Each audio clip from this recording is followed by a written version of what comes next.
The blizzard tore through the Montana Canyon. Snow erased the world to the length of an arm. A lone figure clung to the sheer cliff face. Frozen fingers clawed at packed snow hard as stone. Not to escape, to keep something breathing. From a narrow crack, a thin thread of warmth escaped, something that should not exist in this killing cold. Someone had found the mountain's secret. The storm grew fiercer. The great slab above the entrance began to fracture. Soft ticking sounds echoed in the dark. Inside, the air was turning poisonous. She pulled the rope tight around her waist, climbed higher, dug harder. Snow broke free. Warmth flooded her frozen hands. Then the foothold crumbled.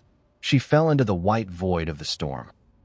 Snow came early to Montana in the autumn of 1884. Not the gentle kind. Not the pretty kind that settles on fence posts and makes you want to stand outside, with your face turned up. This was the other kind. The kind that arrives without apology. The kind that has already decided something.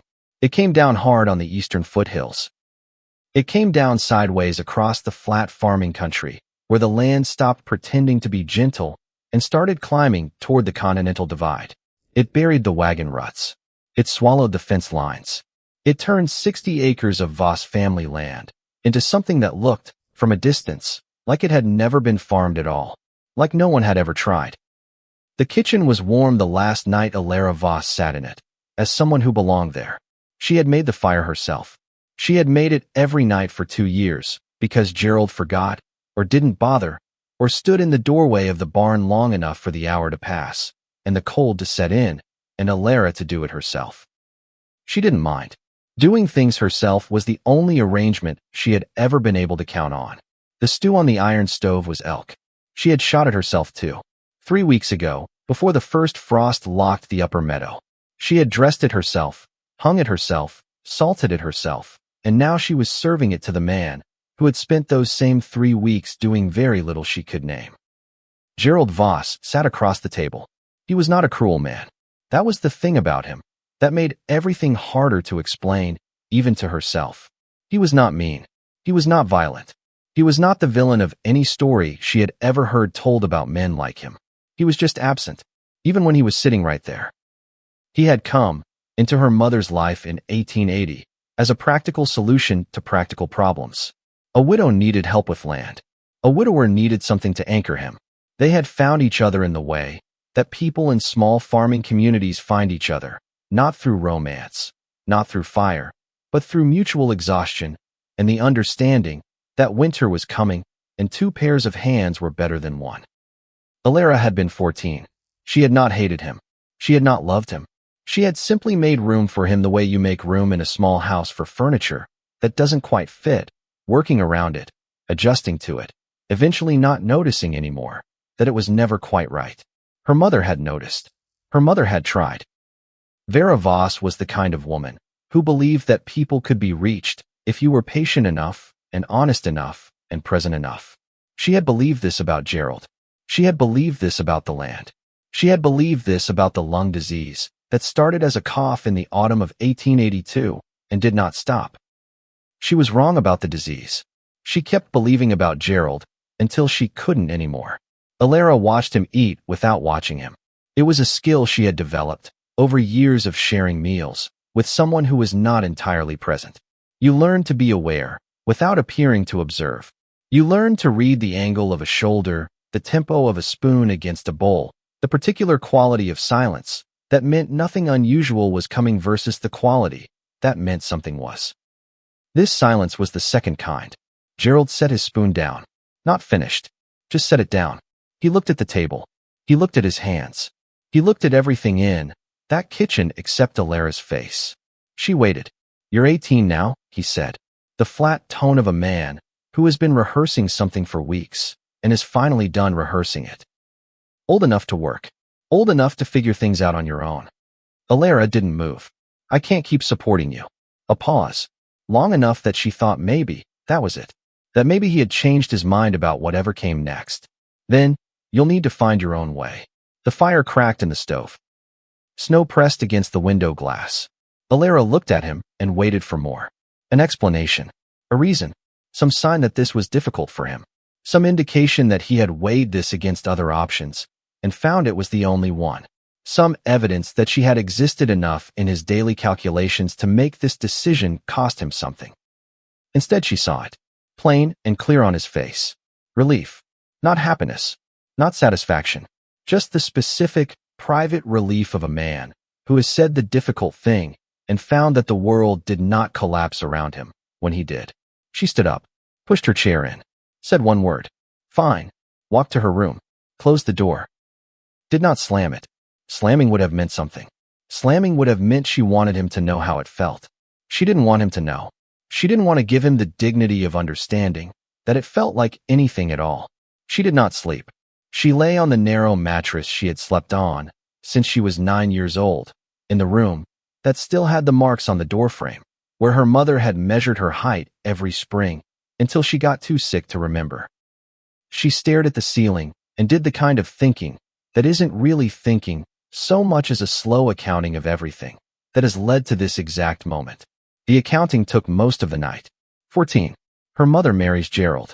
The farm has livestock now. The roof stops leaking. There are 2 adults in the house, and Alara is allowed to just be a child for a while. Except she was never very good at just being a child. 16. Her mother's cough starts in October. By December it is a different animal. Something with weight to it. Something that settles in the chest and refuses to leave. Alara learns the language of illness the way you learn any language that becomes necessary, quickly, imperfectly, then fluently. She learns what the cough means when it comes at 3 in the morning versus what it means after meals. She learns which positions help and which ones don't. She learns to make broth thin enough to swallow, without pain, and to change bed linens, without waking the person who needs sleep more than anything. Gerald learns to spend more time in the barn. This is not entirely his fault. Some people are built for sitting beside the bed of someone they love, while that person becomes someone else. Some people are not. Gerald was not. He was the kind of man who could face hard weather and broken equipment and the death of livestock with something close to steadiness. But the long, slow, daily diminishment of a woman he had chosen was a different kind of hard. The kind that requires you to stay in the room. He could not stay in the room. So Alara stayed in 2 rooms. Her own and her mother's. She did not resent him for this. Not then. Not fully. She was too busy being in the rooms to spend energy on resentment. 18. Spring of 1882. Her mother dies on a Tuesday morning in March, quietly, while Alara is holding her hand, and the frost is just beginning to soften on the bedroom window. The funeral is small. 5 people. A preacher who doesn't know them well. Cold ground and a pine box, and the particular silence of a crowd that is not large enough to fill the silence that a death leaves behind.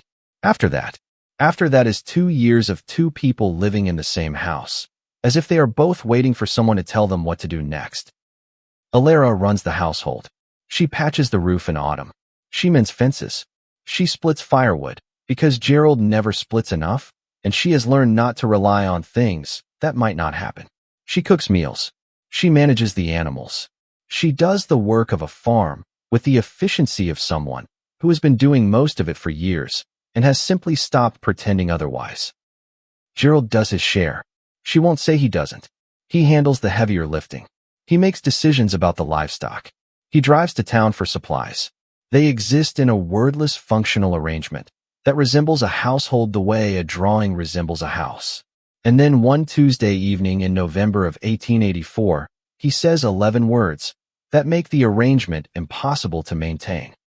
She was packed before dawn. Not that there was much to pack. The inventory of her life, laid out honestly, did not require much time. 1 blanket, wool, already stiff with cold. 3 changes of clothes. A small cast iron pot. A box of matches. A folding knife with a bone handle that had belonged to her mother's father. $23 in worn bills that she had saved from 2 summers of selling eggs and garden vegetables to the general store in Thornwall. $23. She held them for a moment, counted them again even though she knew the count, then folded them and pressed them into the interior pocket of her coat where they would be harder to lose. Before she left, she stood outside her mother's bedroom door. The door had not been opened since the funeral. Vera Voss had left the world in this room, and the room had stayed sealed. Since then, The way people sometimes seal rooms, not out of grief exactly, but out of a particular inability to decide what the room should be used for now. It had held a living woman. Now it held everything else. Alara pushed the door open. It moved slowly. Something resistant in the hinges, or maybe just the weight of 2 years. The room smelled of dried lavender and old wood, and the faint, specific smell that her mother's room had always had. Dust covered the dresser. The curtains were drawn. The bed was made. Alara had made it herself the morning her mother stopped breathing, smoothing the quilt, with the automatic care of someone whose hands didn't know, yet that the task no longer served a purpose. On the shelf beside the window, a small cloth-covered notebook. Vera had started it in the autumn of 1882, in the early months of the illness, when her hands were still steady enough to write clearly. Alara had seen it before, had watched her mother write in it on the evenings, when she had enough energy to sit up. She had never read it. She picked it up now, opened the cover. Her mother's handwriting on the first page, careful, familiar, the neat script of a woman who had believed that writing things down was how you held on to them. She closed it again, just as quickly. Not yet. She was not ready to read what her mother had thought worth keeping in the months she was dying. That was not a thing she could do in the doorway of a room she was about to leave forever at 5 in the morning, with $23 and a blanket that was already losing the battle against the cold. She pressed the notebook into her coat pocket, against the money, against her ribs, walked outside. The farm sat in pre-dawn gray, familiar and strange at the same time. The barn where Gerald was still sleeping. The fence she had repaired last September. The garden plot, buried now under November snow, where her mother had grown things every year without fail. Alara stood in the yard for a moment. Just stood there, breathing. Then she turned north and started walking. She walked for 100 steps before she looked back. Habit, or something. The farmhouse was a dark shape against the gray sky. The kitchen window glowed faintly. She had banked the fire before leaving, habit overcoming the part of her that might have wanted to not. Gerald was standing at the window. She could see the shape of him. Just the shape. Not his expression, not his eyes, not whatever was on his face. But she knew. She knew it was not relief she was looking at this time. She had seen the relief last night. This was different. This was the shape of a man standing in a window watching someone walk away from his house in the dark and knowing, clearly and completely, that he had made this happen. That he had stood at the threshold of a different choice and had not made it. That he could still open the door. He did not open the door. Alara turned back north and kept walking. She filed that away. The shape of him in the window. Not because she was going to use it. Not because it changed anything about the $23 or the blanket or the direction she was walking. She filed it away because she was the kind of person who kept accurate records of things, who understood that the truth of a situation was often in the detail, that people chose not to examine too closely. The truth of Gerald Voss was not that he didn't care. The truth was something harder and stranger than that. The truth was that he cared in a way that was too small to be useful and too real to be ignored. The truth was that he had stood at a window in the dark instead of opening a door. And the truth was that she was walking away from it. Because standing there looking at the shape of a man who knew he was wrong and still wasn't going to be different was not a way to stay warm. And staying warm was what she needed to think about now. Thornwall sat in a river valley 40 miles from the Voss farm, pressed against the foothills, where the flat land gave up and became mountain. Population somewhere around 300, depending on the season, and who had recently decided to leave. It was the first place, with lights she had reached in 3 days. She had camped twice in the open, both times badly. The first night, she had found a sheltered spot under a rock overhang near a dry creek bed and built a fire that provided more optimism than heat. The second night, the wind had found her in a way that made the first night seem hospitable by comparison. She had slept in 20-minute fragments, woken by cold, and the particular sound of November wind moving through pine forest at 2 in the morning, a sound that is not peaceful and was never meant to be. By the time she reached Thornwall, she was wet to the knees from crossing a stream where the ice was thinner than it looked. Her boots had not dried since. One building had its lights on. Sable General Store. The letters painted on the window glass in careful gold. Inside, the light was warm and yellow and visible from the street in a way that felt almost like a message. She pushed the door open. A bell above it rang. The woman behind the counter was perhaps 62, perhaps a hard-lived 58. Silver hair pulled back with severe practicality. A dress that was clean and sturdy and suggested a person who had stopped caring about fashion at some specific point in her past and had not revisited the question. Eyes that moved to Alara immediately and stayed there. Winifred Sable, owner, operator, and clearly the only person in the building. She looked at Alara the way a doctor looks at an injury. Not unkindly, but without pretending she wasn't looking. The torn pack, the mud on the boots, the hollow quality around the eyes that comes from sleeping outside in freezing weather for multiple nights. The too thin coat for how cold it was. The careful stillness of someone who has learned to control exactly how much they reveal about how they're doing. You running from something? Winifred asked. I was put out, Alara said. There's a difference. Something moved across Winifred's face. Not sympathy exactly. Recognition, maybe. The kind that comes to a woman who has seen enough of the world to know that when a girl that age shows up in a store at that hour in that condition, the story behind it is one of a small number of stories. How old are you? 18. Girls say that. I am 18. Alara placed her money on the counter. Real money. Real age. I need salt, dried beans, and a tin of matches. Winifred looked at the money, looked at Alara, then pushed the money back across the counter. I can't sell to someone who might be a minor leaving home without permission. The county constable has asked questions before about this store. Alara stared at her. You're making a choice about what's easier for you, she said. Not angry, just saying the thing plainly, because it was plain. Winifred's expression didn't change. Alara picked up her money, put it back in her coat pocket, turned and walked out. The bell rang again as the door closed. She stood on the street outside Sable General Store for a moment. The cold settled back around her immediately. She didn't go back in. She didn't argue. She didn't stand in the cold hoping Winifred would open the door and change her mind. She walked down the street until she found a small mercantile attached to a livery stable, a secondary operation, barely stocked, lit by a single lantern, and bought her salt and beans and matches from a teenage boy who didn't ask her age or her circumstances or anything at all. Charged her 3 cents more than fair. She paid without comment, and she filed Winifred Sable away, not with anger, with the careful filing system of someone who understands that people are not always who they will be, that a woman who makes one choice at 5 in the morning in November might make a different choice under different circumstances, that the story of a person is not fully told by the worst thing they've done when they were afraid of complication. Or so she told herself, walking north again, out of Thornwall, into the mountains. She had enough supplies now for a week, if she was careful. After that she would need to find work, find shelter, find some arrangement that was more sustainable than walking, with a blanket, and $23 toward a mountain range that did not particularly care whether she arrived or not. She needed to find something. What she found was the canyon. Ashford Canyon. She had heard it mentioned once, in passing, in the livery stable store. The boy who sold her beans had said something about it in response to her question about shelter in the high country.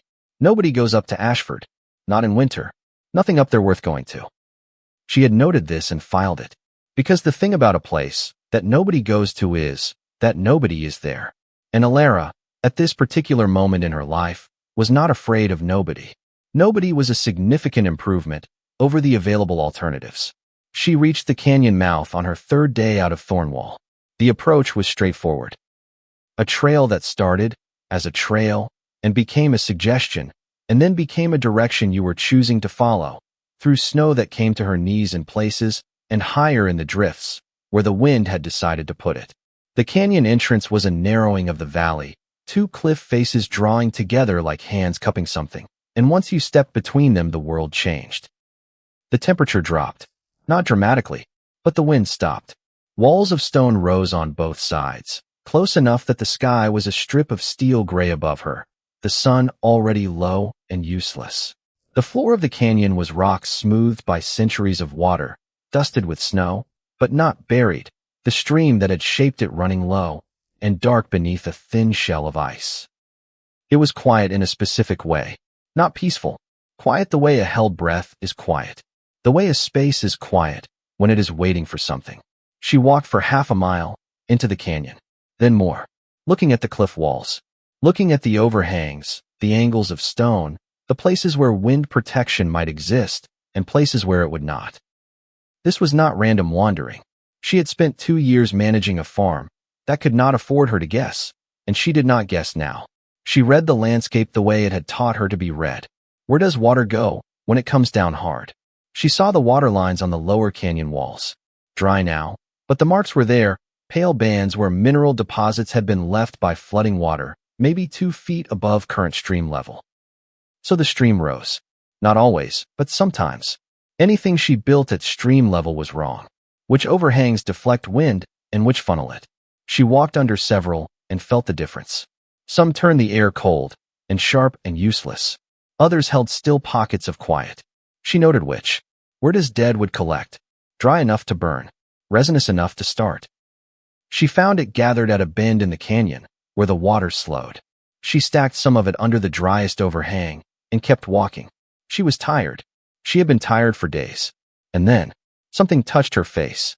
She stopped walking. Not wind. Not cold. The opposite of cold. A thread of warmth against her left cheek, so faint she might have dismissed it as imagination.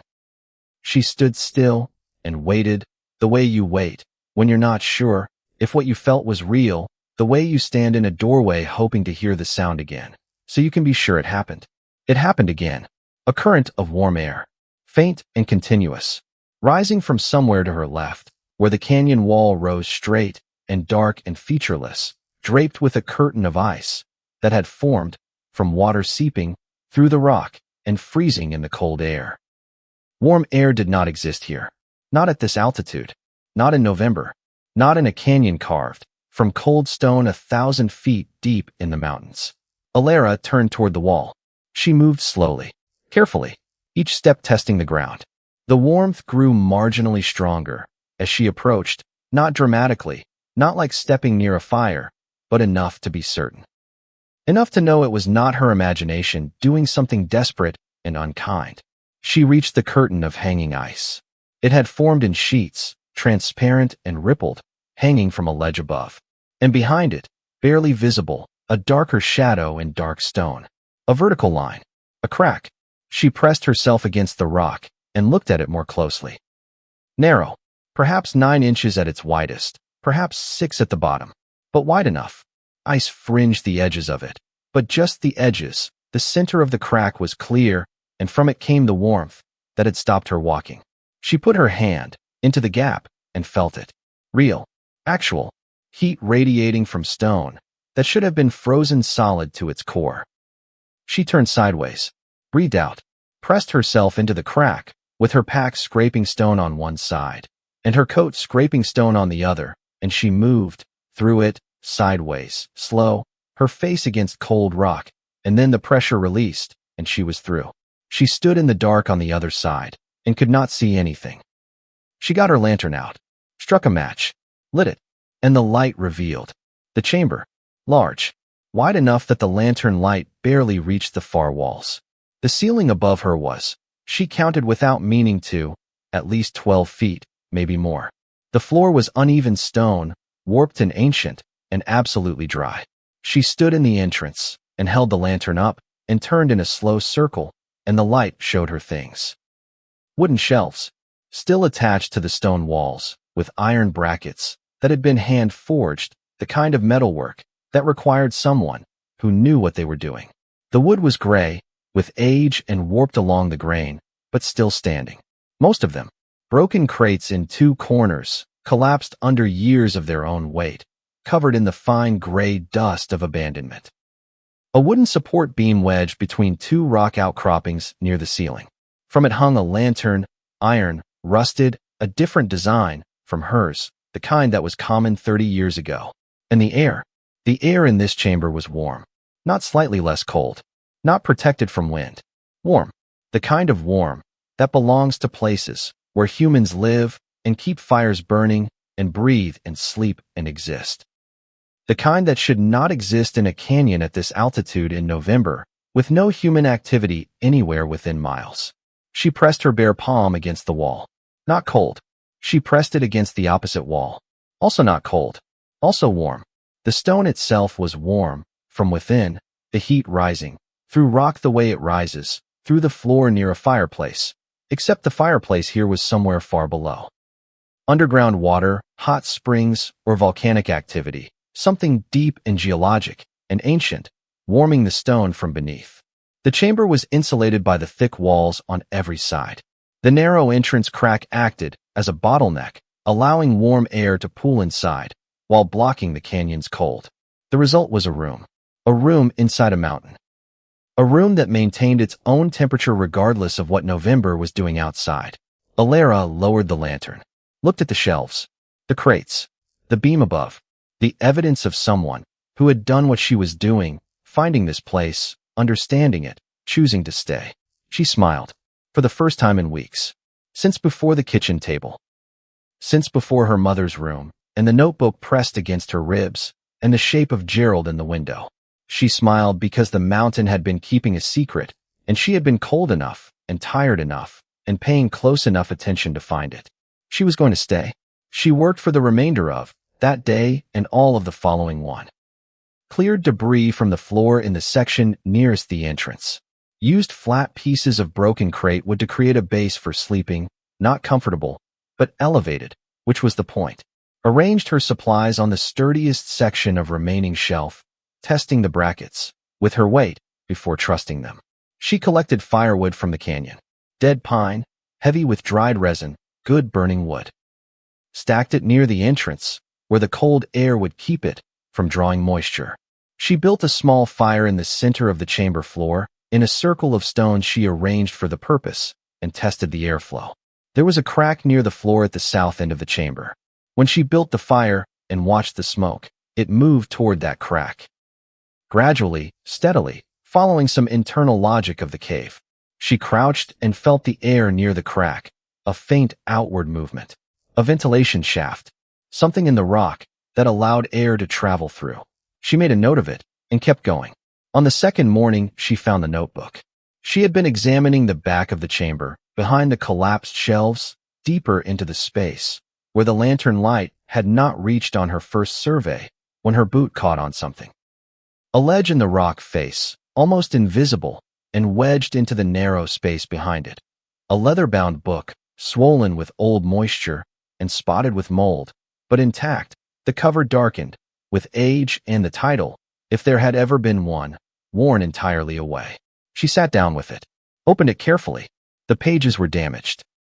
Many were stuck together, or dissolved at the edges, or blurred beyond reading. But some had survived. The handwriting was small and precise, the letters formed, with the care of someone who wrote because they believed in writing things down, not just to record them, but to preserve some essence of the thinking behind them. Each entry was signed at the bottom, with 2 initials. SC. She started with the legible pages. They were practical. How to angle a fire, so the smoke followed the ventilation shaft. Where to set the shelf brackets, so the stone would hold the weight.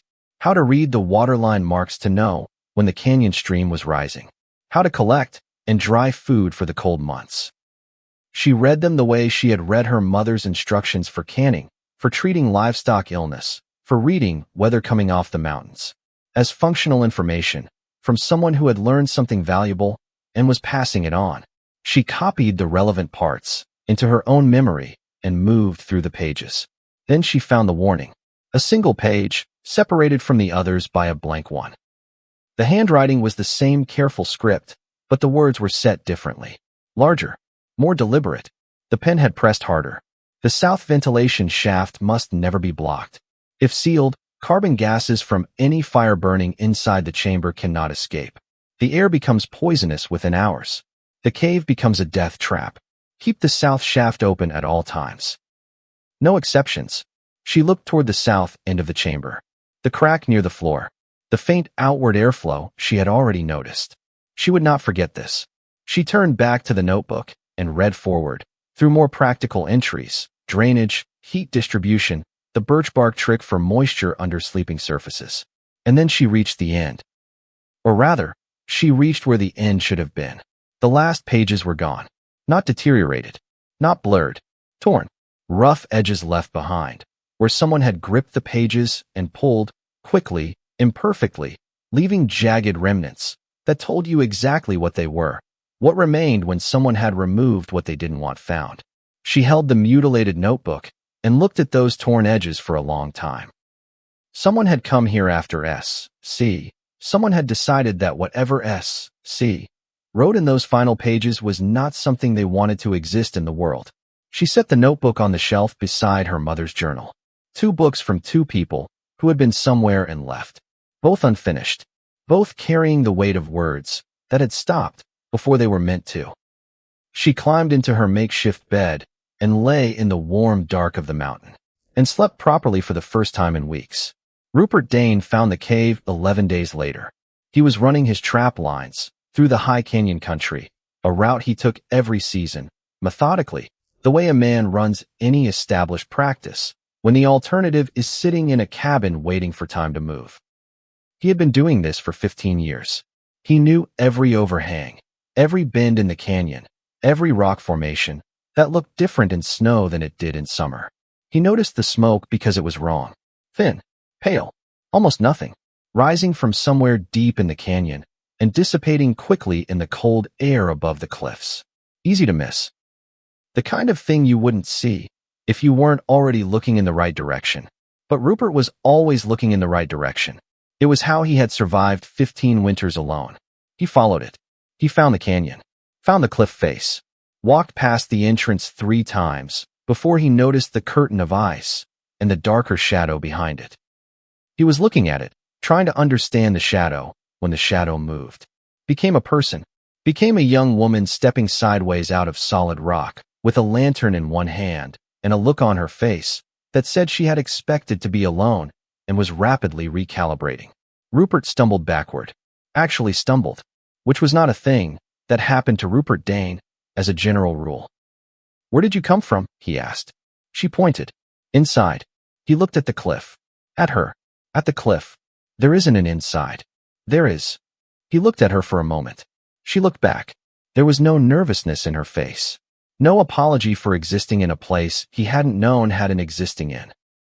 Just a steady, patient expression that suggested she was willing to wait while he caught up. Rupert Dane was 55 years old, gray-bearded, winter-worn, with hands that carried 15 years of outdoor work in their scarring and their toughness. He had seen a great many things in the mountain country, animals he could not immediately name, weather that seemed personal in its intentions, the aftermath of avalanches, and the silence that followed. A girl coming out of a cliff wall was new. He squeezed through the crack. It cost him something. The rock scraped both shoulders, and he had to exhale entirely to get his chest through, but he managed. And he came out the other side into warmth. He stood in the chamber for a long time without speaking. He moved through it the way he moved, through any unfamiliar terrain, slowly, with attention, building a picture. He examined the drainage channel Alara had cut along the eastern wall. He tested the shelf brackets. He put his hand flat against the stone wall and held it there. Then he crouched by the sleeping platform, pressed a finger into the base material she had used, and frowned. "You need birch bark under this," he said. "Keeps ground moisture from coming up through the stone into your bedding." He went out, came back with an armload of birch bark from a tree near the stream, laid it under the platform, without asking whether she wanted him to. That was how Rupert Dane communicated respect. Not with compliments. Not with words, particularly. With birch bark. He sat down at the cave entrance, with his back against stone, and looked at her across the small space. "You know whose land this is?" She shook her head. "Aldous Farron." He said the name the way people in this part of Montana said it. Not dramatically, not with fear exactly, but with the care of someone who understands that names have weight, and some names have more than others.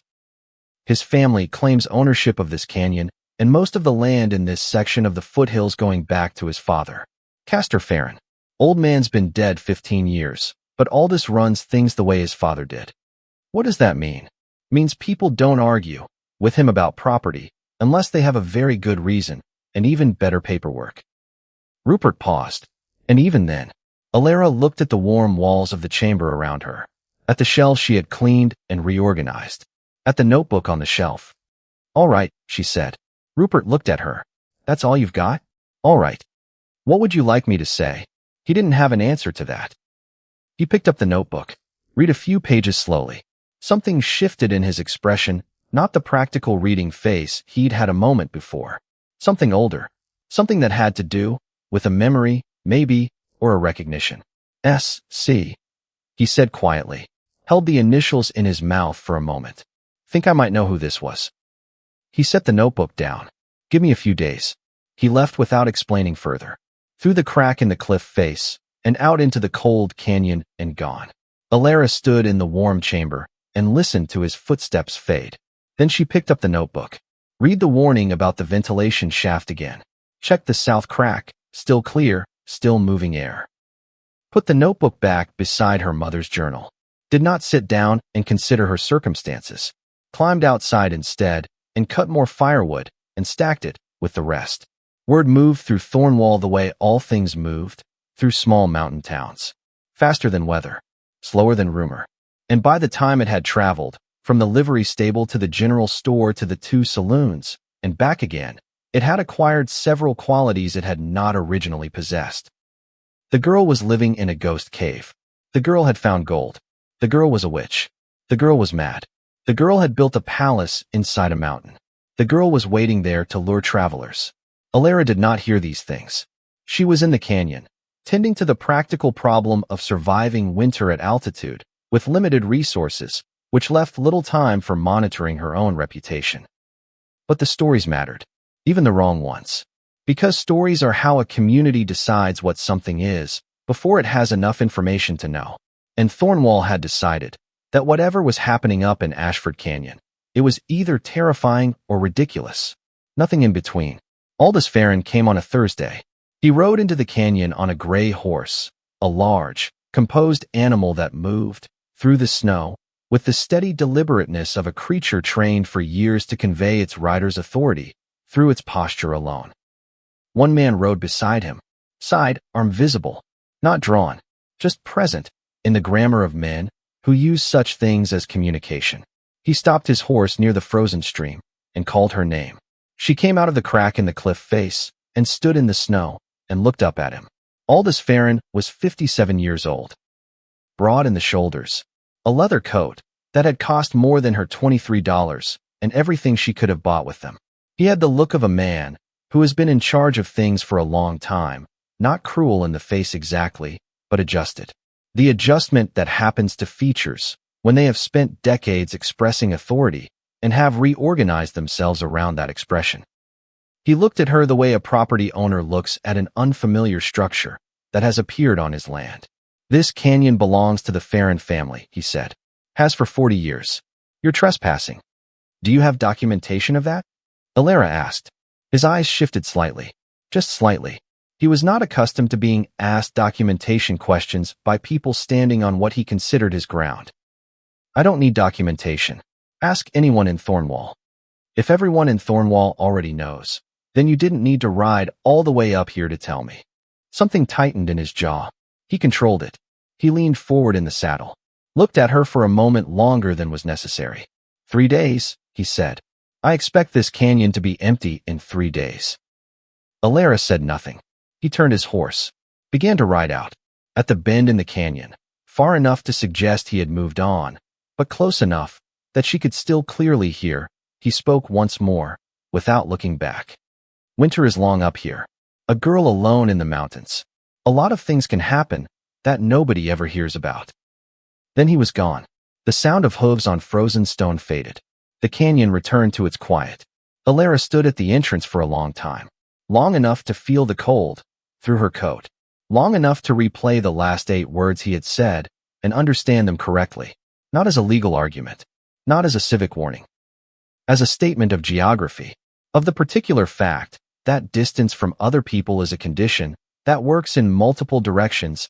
It protects you from interference, but it also means no one is close enough to know what happens to you. She understood. She went inside, retrieved the axe she had brought from the farm, went back out to the stand of dead pine at the canyon bend. and started splitting wood. Swing after swing. The rhythm of it. The clean crack of blade meeting grain, and the wood separating and falling. The physical work of producing something useful out of something stationary. Her hands stopped shaking. Her breathing evened out. The pile of split wood grew. That was how Alara Voss dealt with fear. Not by sitting with it. Not by reasoning through it. But by doing the next useful thing, until the fear had somewhere to go besides the inside of her chest. She split wood for an hour. Then she stacked it, went inside, and looked at the notebook on the shelf. At the initials S, C, and at the torn edges, where the last pages had been removed. Someone had lived here before her. Someone had disappeared. And the man, who had just ridden out of this canyon, was the son of the man, whose initials appeared in Samuel Crane's notebook. She held that knowledge carefully. Then she went back outside and split more wood, because there were 5 days' worth of firewood stacked against the cave wall, and she needed 7 before she would feel comfortable, and she was not going to feel comfortable about anything else until the firewood problem was solved. That was what she could do right now, so that was what she did. 3 days passed, then 4. Aldous Farron did not return. Alara stayed.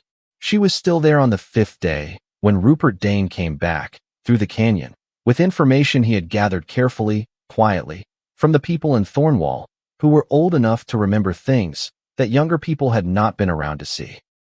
He sat at the cave entrance, with his pack beside him. Samuel Crane, he said. That's who S.C. was. He told her what he had found. A miner.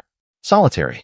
Came to the high country sometime around 1854, lived alone in the mountains for a few years, knew them better than anyone in the valley. Not unfriendly. People in Thornwall remembered him showing up for supplies, paying in coin, keeping to himself, without being rude about it. Then one winter, somewhere around 1856, he stopped coming. Nobody saw him. Nobody looked very hard. Men who lived alone in the mountains sometimes didn't survive the winter, and that was the story people settled on, because it was easier than the alternative.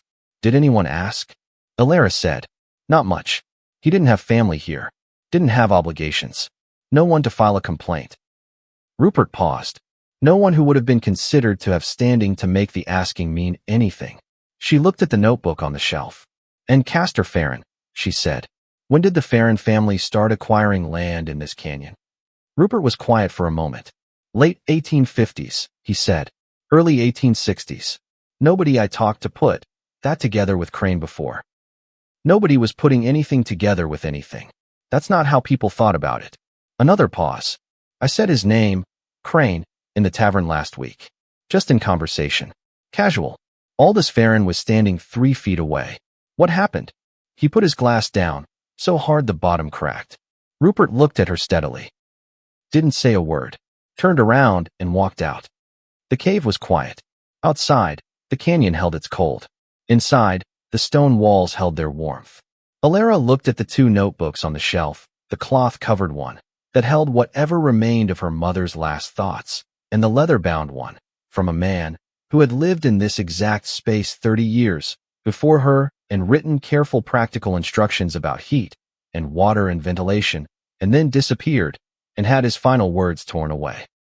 We don't tell anyone what's in that notebook, she said.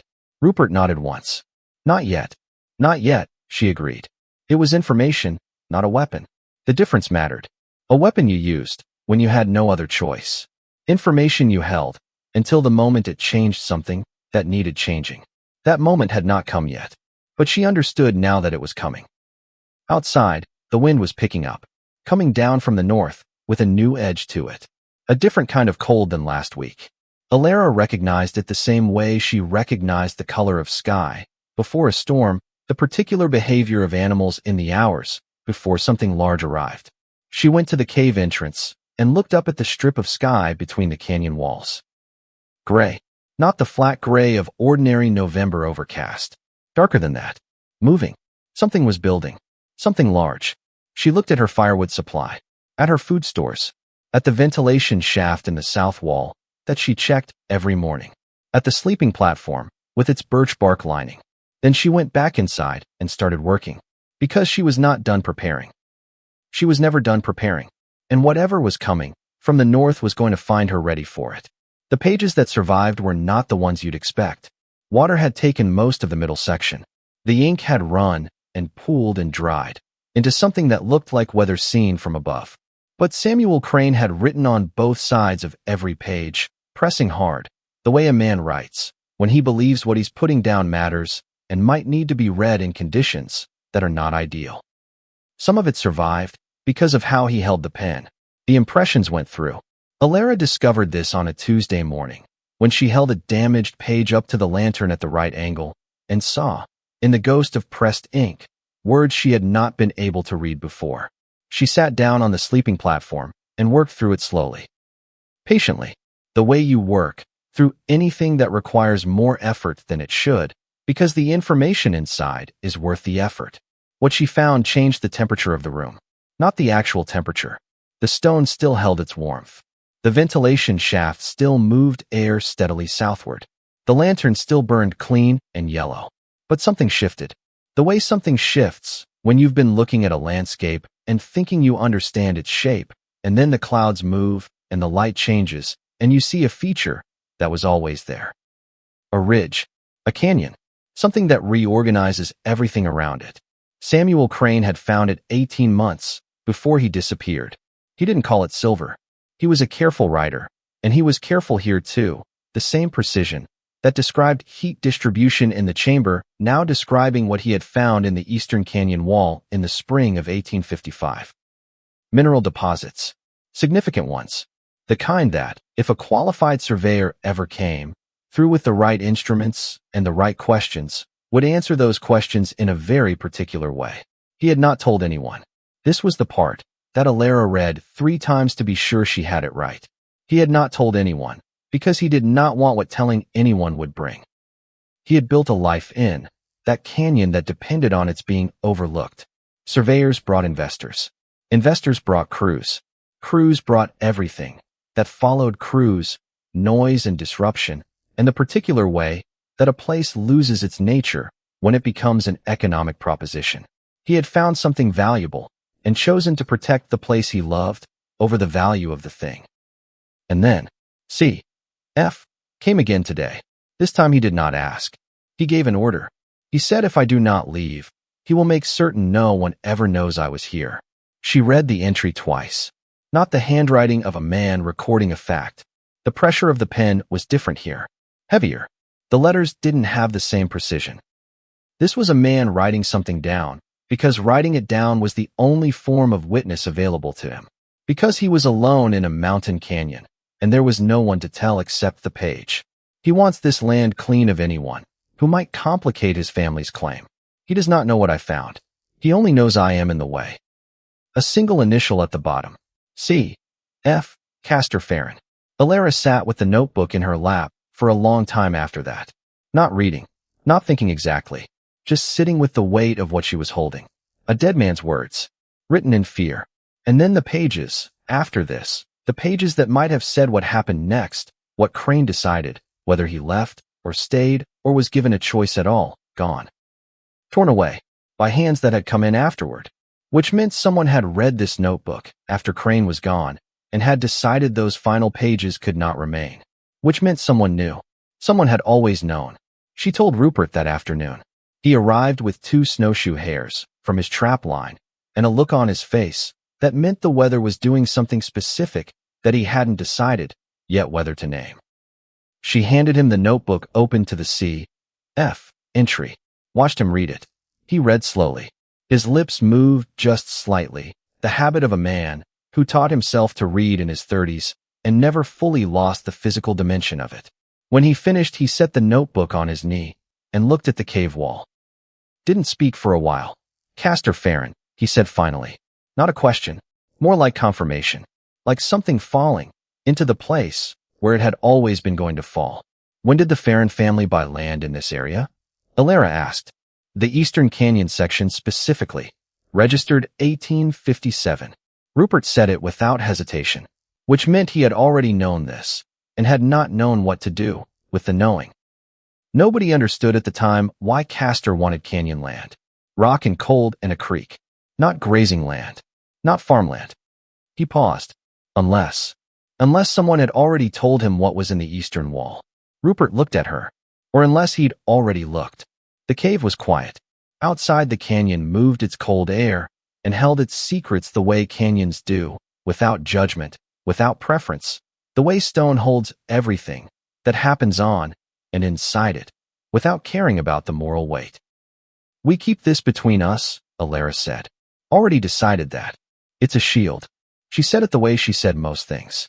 Plain, direct, without excess. Not a sword. We don't use it unless there's a reason. "And if Farron gives us a reason?" She looked at the torn edges of the notebook, at the empty space where the final pages had been. "Then we'll have it." Cormac Spire rode into Thornwall on a Thursday afternoon under clouds, so heavy they seemed to press the mountains downward. Alara heard about it from Rupert, who had been in town that day running supplies, and had stood in the back of the crowd outside Sable General Store when Spire tied his horse and faced the 30 or so people who had assembled with the instinctive alarm that follows a weather rider into any mountain town. Because weather riders did not come to bring good news. They came because the good news didn't need delivering. Cormac Spire was 48, lean-faced, perpetually wind-burned, a man whose entire professional life was built around the understanding that the mountains were always planning something, and his job was to figure out what before it arrived. He carried reports from 5 weather stations across 2 counties and a reputation for accuracy that made people stop what they were doing when they saw his horse. He had stopped what he was doing to come here. "Northern Station sent warnings this morning," he told the crowd, Rupert said, his voice carrying the flat delivery of someone who has learned that softening facts does not change them. "A storm system is forming along the Canadian border, one of the worst in 3 decades. It will reach this valley within 5 days. Possibly sooner." Silence. "How bad?" someone asked. "Sustained blizzard conditions. Temperatures lower than anything recorded here in 30 years. Heavy snow accumulation. The storm could last a week. Possibly longer." Rupert said you could hear the silence differently after that. Not the silence of surprise. The silence of people running numbers in their heads. Livestock. Fuel. Food stores. Roof weight capacity. All the calculations of mountain survival that you run automatically when you have been doing this long enough to know what a week-long blizzard actually costs. Then Aldous Farron stepped forward from the edge of the crowd. Rupert described this part, without expression, but Alara could hear what was under the words. The way Farron moved through the assembled people. The speed and angle of a man accustomed to occupying the center of any situation he enters. "Houses in this valley have survived plenty of winters," Farron said. Loud enough to be an address, not a conversation. "We'll manage. There's no need for panic." Then he looked toward the mountains, toward the direction of Ashford Canyon. And he added, in the same carrying voice, "And certainly no need for anyone to crawl into a hole in the rock like an animal." Some people laughed. Thin laughter. Nervous laughter. The kind that comes from wanting the confident man to be right and not quite believing he is. Rupert came back to the canyon that evening and told her all of it.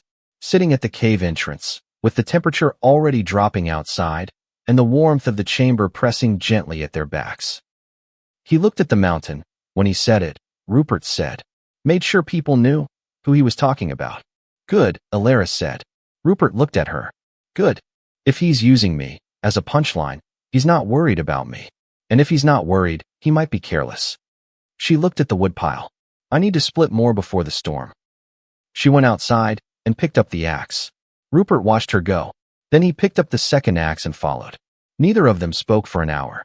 They just split wood in the fading gray light, while above them the sky turned the color of old bruises, and the first advanced clouds of what was coming moved in from the north like a slow army.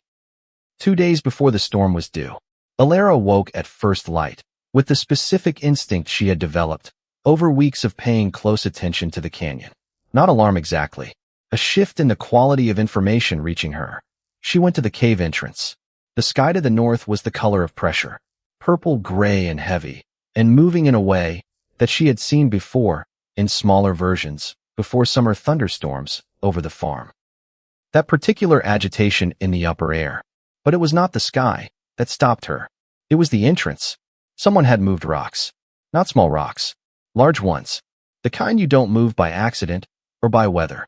Flat-faced granite slabs that had been sitting at the canyon floor nearby, some of them requiring not just strength, but leverage, deliberate effort, planned effort, the kind of effort you put in when you have arrived with intention and a specific goal. They were arranged in front of the crack in the cliff face, not blocking it completely, not sealing it, just narrowing it, reducing the visible gap from 9 inches to perhaps 4. Still passable if you knew exactly where to look, if you had already been through it and knew the shape of the entrance, but invisible, essentially, to anyone approaching from outside in low visibility. In a blizzard, in the dark, Alara stood in the cold morning air and looked at the rocks and understood precisely what they were. Aldous Farron was not trying to trap her inside. He was trying to make sure that if the storm drove people into the canyon looking for shelter, or if she tried to wave people toward the cave, no one would find the entrance.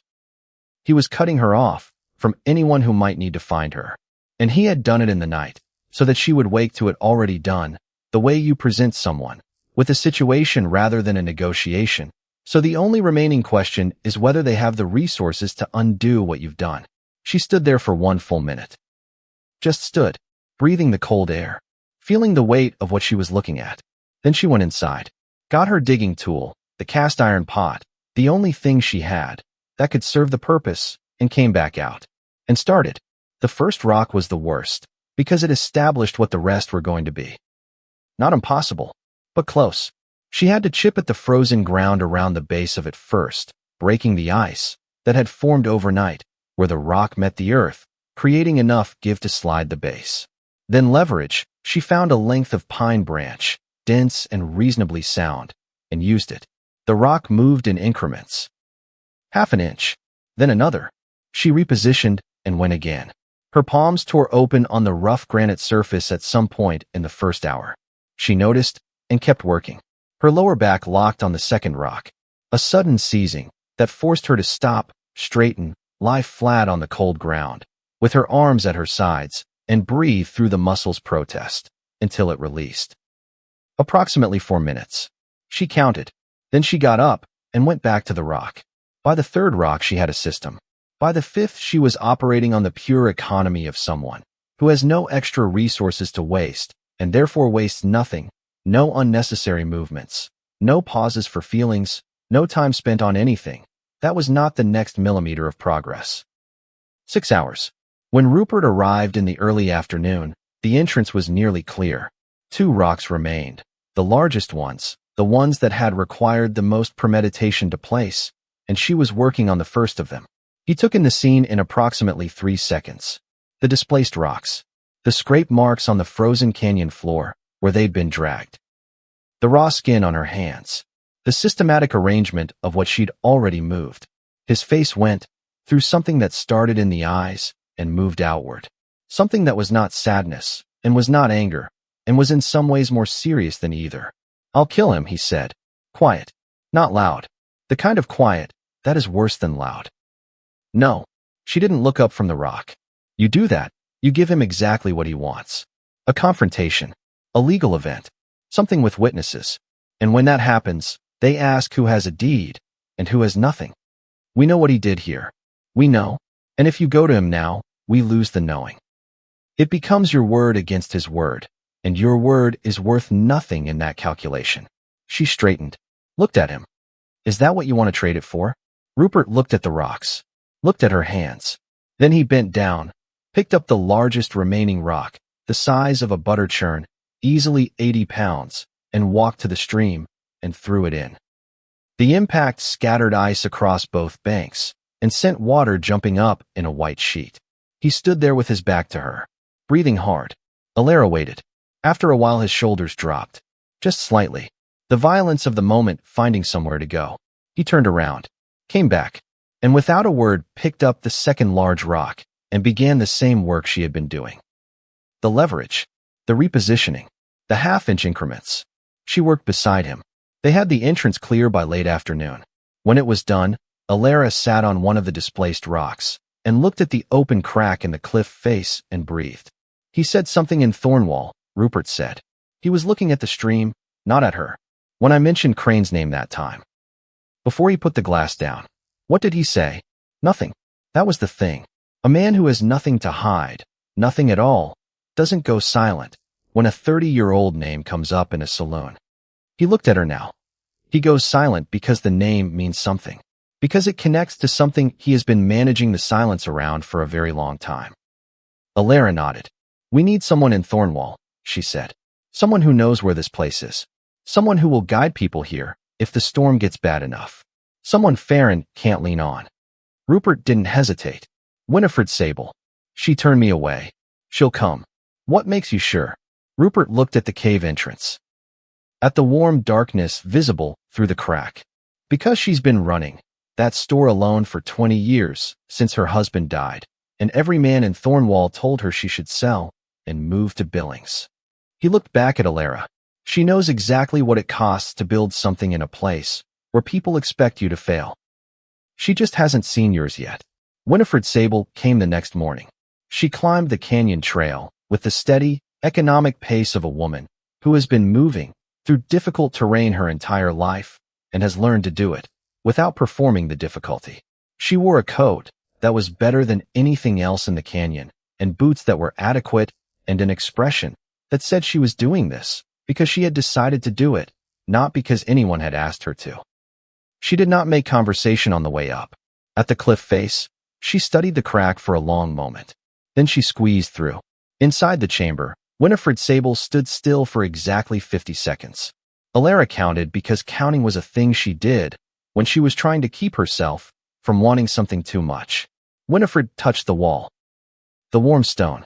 She looked at the shelves, the sleeping platform and its birch bark lining, the drainage channel along the eastern wall, the careful organization of the food supplies, the lantern positioned where its light covered the most space, the notebook on the shelf, all of it built by hand, all of it functional, all of it the work of a girl she had turned away from her store on a cold November morning because it was easier than the alternative. Something crossed Winifred's face then, something that had been absent in that November morning at the counter. It wasn't warmth, exactly. It wasn't apology. It was the expression of a woman who has spent 20 years building something alone and is now standing inside proof that it can be done by someone younger, with less, in harder conditions. The expression of a woman who recognizes her own stubbornness in someone else's hands. You built this alone? Winifred asked. A man named S.C. helped, Alara said. He just wasn't here for it. A pause. Winifred looked at the notebook. Understood, apparently, without needing it explained. You need more blankets, Winifred said, and medical supplies. She left and came back the next morning.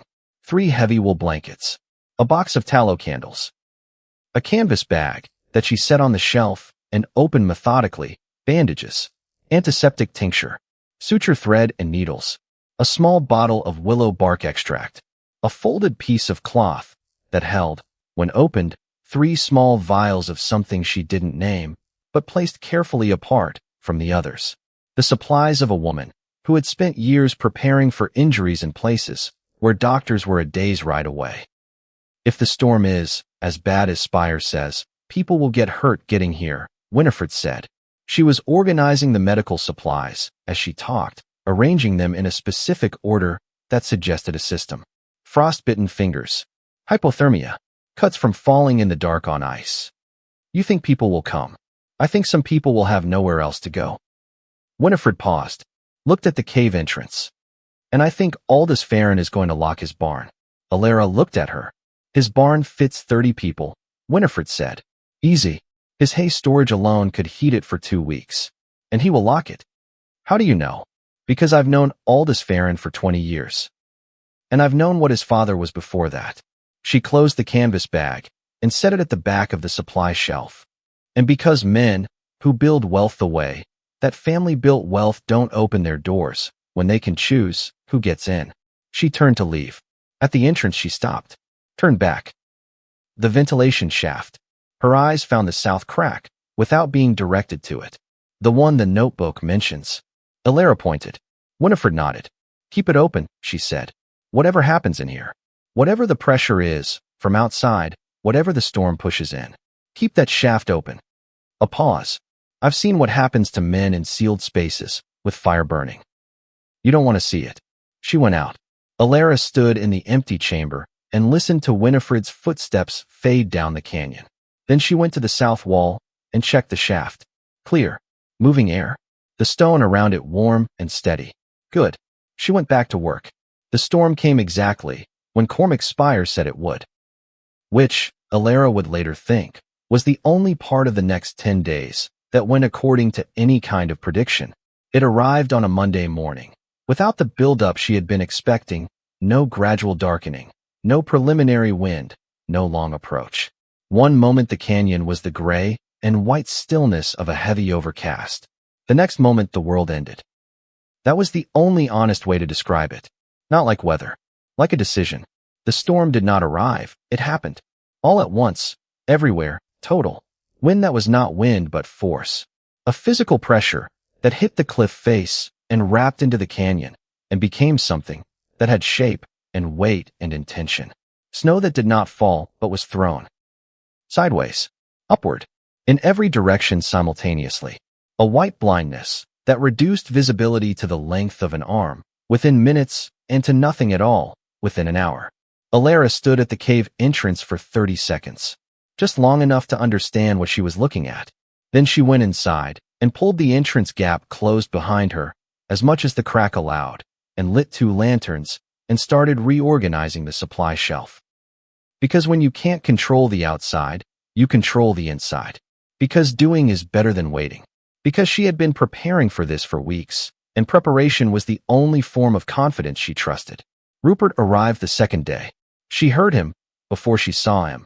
The scrape of someone working through the entrance crack, the sound of a body moving through stone under conditions that made the body unhappy about it. He came through in pieces. First a hand, then a shoulder, then the rest of him in a controlled fall that he caught himself from before he hit the floor. He was covered in ice. Not snow. Ice. The kind that forms when you've been moving through blizzard conditions long enough for your body heat to turn the snow coating you into something harder and more serious. His beard was solid white, and his coat was stiff, and his hands, when he held them toward the fire, were the color of raw meat. Alara pulled him to the fire and handed him the water pot she'd been keeping warm. He held it in both hands and stared at the chamber walls with an expression that moved through several stages before settling somewhere between exhaustion and disbelief. "It's warmer in here than my cabin," he said. "That's what I keep telling people." Nobody believed you. Neither of them laughed. Because both of them knew it was true, and the truth of it was not funny. It was just the truth. He told her what was happening in the valley. 3 cabins had already lost roof sections. The snow was accumulating faster than the structure calculations of buildings designed for average winters could handle. One family had lost most of their livestock in the first night. The animals in exposed structures didn't survive the temperature drop combined with the wet from the blowing snow.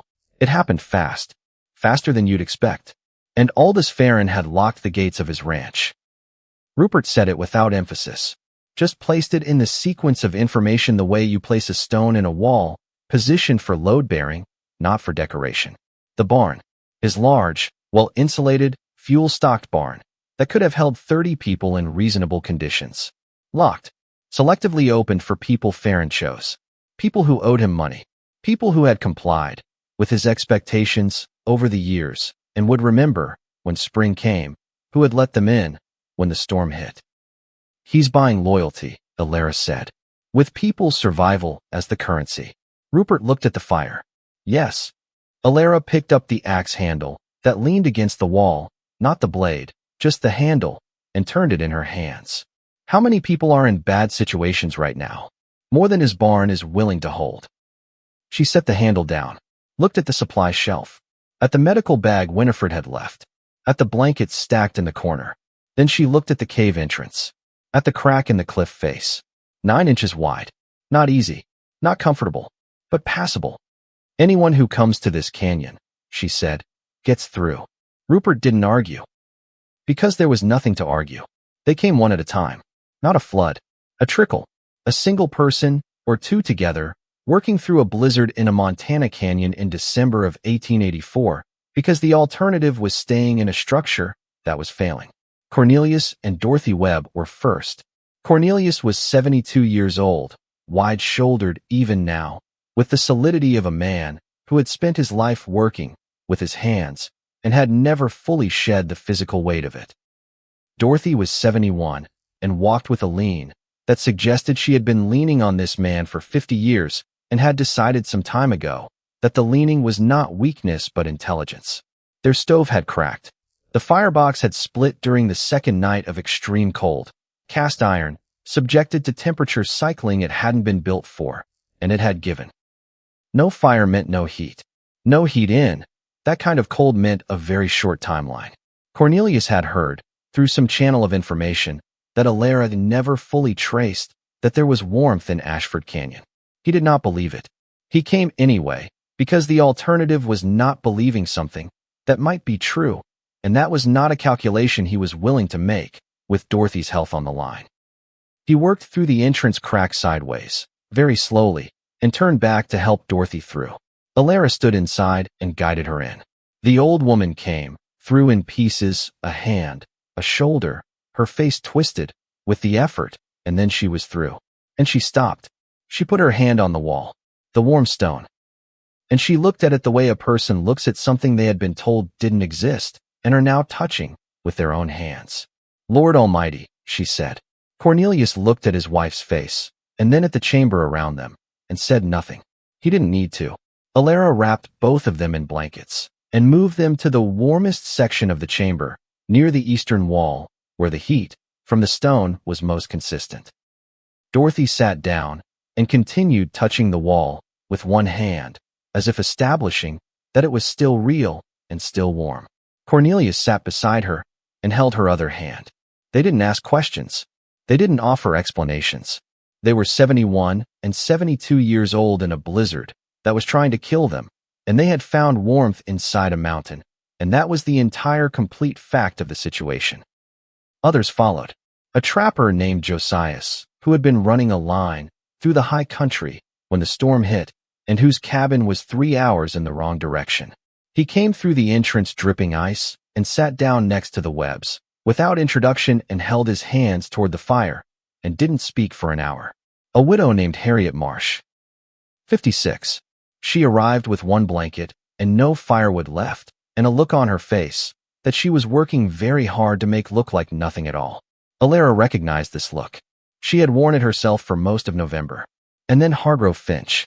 He arrived on the third day, alone, having walked from his farm in conditions that no reasonable person would have attempted on purpose. He was wet and shaking, and his face had the gray quality of someone who has been outside in extreme cold long enough that the cold has started winning. He came through the entrance and stopped, looked at the warm chamber, looked at the people in it, looked at Alara. His face went red in a way that was not from cold.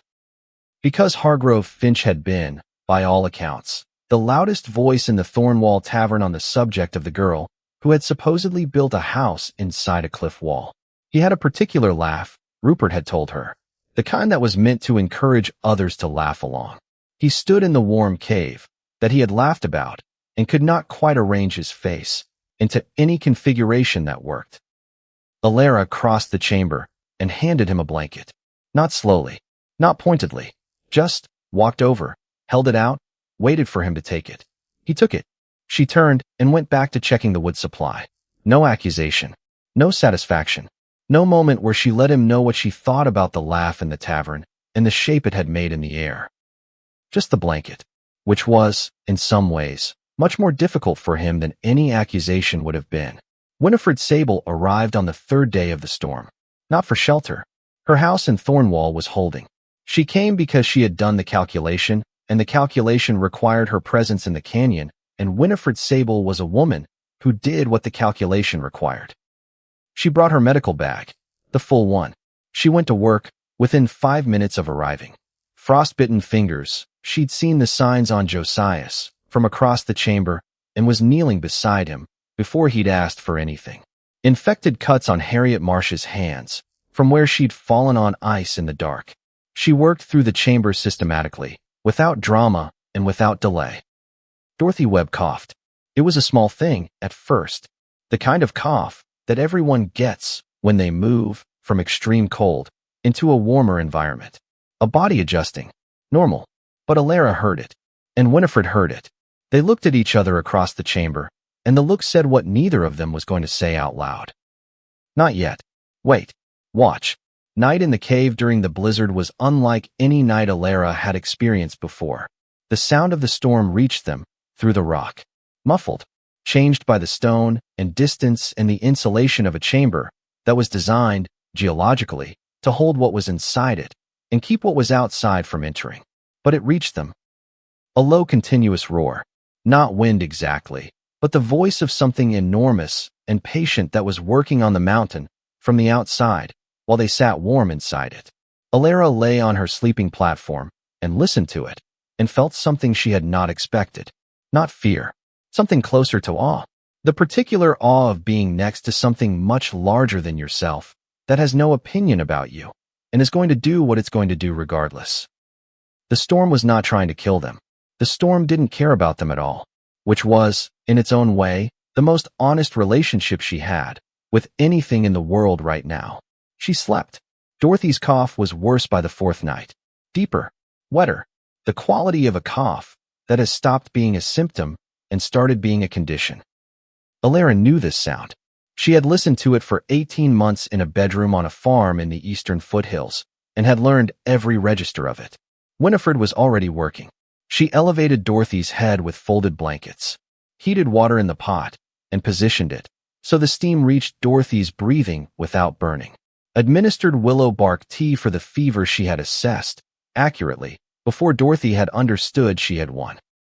Alara worked beside her without being asked, keeping the fire fed, heating water, replacing damp cloths, moving around Winifred's workspace with the practiced efficiency of someone who had done this before, not in a cave, but in a bedroom, with a frost-covered window and a different woman breathing.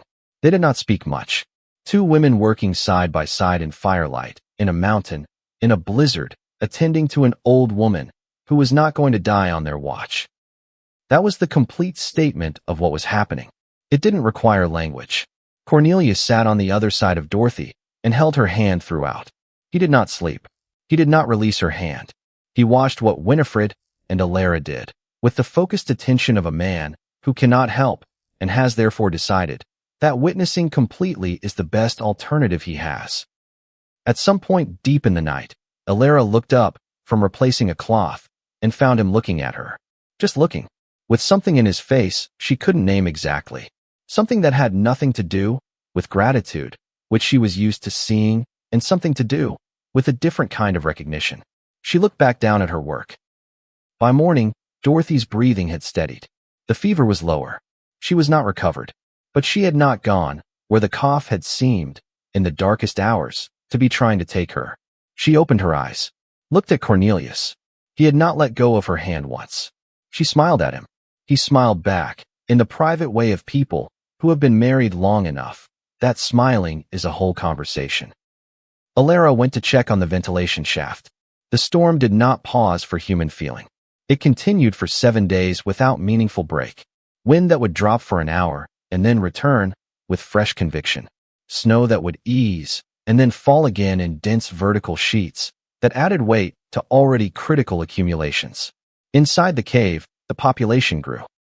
Cormac Spire arrived on the 5th day, nearly falling through the entrance, ice-crusted and gray-faced from a ride through the canyon in conditions that he had spent his career warning people away from.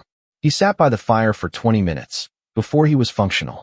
Then he looked around the chamber, at the organized shelf of shared food, at the lanterns burning in their brackets, at the sleeping platforms covered with blankets and bodies, at Dorothy Webb sitting up and drinking tea while Cornelius held her hand, at Hargrove Finch, who was quietly and without acknowledgement doing more than his share of the firewood maintenance. So it's true, Spire said. What's true? Alara asked. He gestured at the chamber. At all of it. At the improbable fact of warmth inside a mountain, while the world outside was trying to kill everything. Several people smiled, because hearing it said out loud, from the man who tracked weather for 3 counties, and whose entire professional life was built on the measurement of what was, and was not possible, made the impossible thing more real, somehow. More legitimately, officially real. Spire had news. The storm would continue at least 3 more days. Possibly 4. And on his way, through the valley, he had passed the Farron ranch. The barn was still locked. Lamp light through the gaps. Voices from inside. Selective warmth for the selected people. What are you going to do when this is over? Spire asked Alara. She was looking at the fire. I don't know, she said. And that was the truth. She had built this cave to survive. She had opened the entrance because people were freezing and she could not close it while they knocked. She had not planned to be responsible for 20 people through a historic blizzard. She had not planned most of what had happened since November. Plans, she was learning, were primarily useful for revealing what you actually did when the plan stopped working. Farron won't let it go, Spire said. You've made his barn look empty while your cave was full. I know. He's going to come back. I know that too. She looked at the ventilation shaft in the south wall. Clear, moving air. And then, quietly, in the middle of the sentence, that Spire was beginning to say next. A sound. The ticking was almost nothing. That was what made it hard to understand at first. Not the sound itself, but the quality of it, so close to the edge of hearing that the first 2 times she registered it she filed it as something else. The fire, the wind through stone, the natural sounds of a cave that were becoming as familiar to her now as the sounds of the farm had been. Then she heard it clearly. A soft, rhythmic ticking. Not mechanical, structural. The sound of a material under stress that is distributing that stress along its grain. The sound of stone moving. She was on her feet before she finished the thought. Crossed to the entrance with the lantern. Raised it. Looked at the stone slab that formed the natural lintel above the entrance crack, the flat horizontal piece of shale that had always been there, that was simply the shape of the cliff face at that point. The fracture line was not a thing you would see from any distance. A hairline, running diagonally across the face of the slab. Starting at the left edge, the side where, she understood immediately, the snow and ice accumulation on the outside cliff face was heavier. Had been heavier since the storm began. 7 days of uneven accumulation had put lateral pressure on a slab that was held in position by balanced force from multiple sides, and the balance was shifting. The slab was beginning to move. Slowly, incrementally, a millimeter at a time, but moving. She raised the lantern higher and looked at the fracture and heard the ticking and understood what she was looking at. If the slab slipped, when it slipped, at the rate this was going, it would drop or shift enough to alter the shape of the entrance crack. Narrow it, possibly seal it completely. 23 people inside. 1 exit. She turned, looked at the south wall, at the ventilation shaft, and her heart dropped in a different way. Snow. Not water. Snow. Wind-driven, packed snow that had been pushed into the shaft opening from the outside over 7 days of sustained blizzard and had compressed, slowly, incrementally, into something approaching solid. The shaft was still open, barely, but the airflow she could feel near the floor, the faint steady exhalation she checked every morning, was diminished, significantly diminished. 2 problems. At the same time, because of course, she did not wake everyone. She woke Rupert first, a touch on the shoulder, and he was awake instantly, fully, the way people who have spent years alone in wilderness learn to wake, because in wilderness the difference between asleep and aware can matter enormously. She showed him both problems without speaking. The fracture, the shaft. He looked at each one, with the focused attention of a man reading terrain. Then she woke Winifred. Winifred looked at the shaft, at the fire ring, back at the shaft, and said the thing that could not wait. We have to put out the fires. All of them. Right now, before we do anything else. If the shaft closes another inch, Alara started. If it closes another inch, while fires are burning, the air in here turns, before anyone feels sick. That's how it happens. That's how people die in closed spaces with fire. They don't know until they can't stand up. Winifred's voice was completely level. The fires go out first. Then you fix the shaft. That's the sequence. Rupert looked at the entrance slab. I can brace it from inside. Use the timber from the spare platform. Cut it to length. Wedge it vertically between the slab and the floor. That stabilizes it while you work outside. Outside, Alara confirmed. The shaft exit on the outside face of the cliff, Rupert said. You know where it is. 22 steps south from the entrance. 6 feet up the face. There's a natural bulge in the rock above it. I noticed it the first week. I'll go. Rupert said it flat and direct. You don't know the outside face in the dark. Alara said it the same way. Flat. Direct. In zero visibility. You need to know exactly which irregularities in the rock are the ones you've already memorized. I have memorized them. You have not. That's not a judgment about your capability. It's a fact about preparation. Rupert's jaw tightened. Winifred put her hand on his arm. Not gently. The grip of a woman who has made difficult decisions in difficult places and is making one now. She's right, Winifred said. Let her go. Rupert looked at Alara for a long moment. Take the rope, he said. Tie one end to the anchor stone at the entrance. If you can't find your way back, follow the rope. Yes. She crossed to where the people sleeping nearest the entrance were beginning to stir, the slight sounds, the shift in breathing, that meant awareness. She stood at the edge of the firelight and spoke to the whole chamber in a voice that was clear and ordinary and not alarmed. We need to put out all the fires. Right now, it's going to get dark and colder for a while. That's temporary. Rupert is going to brace the entrance from inside. I'm going outside to clear snow from the ventilation shaft. Nobody needs to do anything except stay where you are. I'll be back. Silence. Then, from the direction of Cornelius Webb, what do you need in here? Help Rupert with the bracing timber. Anyone who can lift. I can lift, Cornelius said, standing already. From another part of the darkness, after a pause, that was perhaps 2 seconds long. So can I, Hargrove Finch. Not loud, not performing, just stating a fact about what he intended to do. The fires went out one by one. The chamber went dark, completely dark, for a moment, before Alara lit the single small lantern she was taking. With her, and the shadows rearranged themselves around its smaller light. In the darkness, she could hear Rupert already moving, the scrape of the platform timber, his breathing as he calculated lengths. She tied the rope to the entrance anchor stone, took the other end, tied it around her waist, and went through the crack. The storm hit her like a wall that had been waiting. Not a metaphor, a physical impact. The wind from the north at full force, compressed by the canyon walls, and moving at a speed that stole the breath from her lungs before she had finished the thought of breathing. Snow in her eyes, her mouth, her ears. The temperature so dramatically below what it had been inside the chamber that her body required several seconds to recalibrate what it was dealing with. She pressed herself against the cliff face, kept one hand on the rope, let the initial shock move through her. Then she moved, 22 steps south. She counted them, slowly, making sure of each step on ice-covered stone in the dark, her free hand dragging along the cliff face, feeling for what she had memorized. The bulge in the rock was where she knew it would be. 6 feet up. She reached for handholds, the ones she had noted during her original survey of the cliff face, the ones she had climbed past a dozen times checking on the shaft opening in good weather. In good weather this was easy. In total darkness in a blizzard, with her fingers already losing sensitivity, it was the entire inventory of her attention. She found the shaft opening by feel, packed solid. The snow that had been pushed in by 7 days of blizzard had compressed into something that required more than brushing away. She dug with her fingers. Without gloves, gloves would have taken away the sensitivity she needed to feel what she was doing. Ice in the packed snow. She broke her first fingernail, then the second.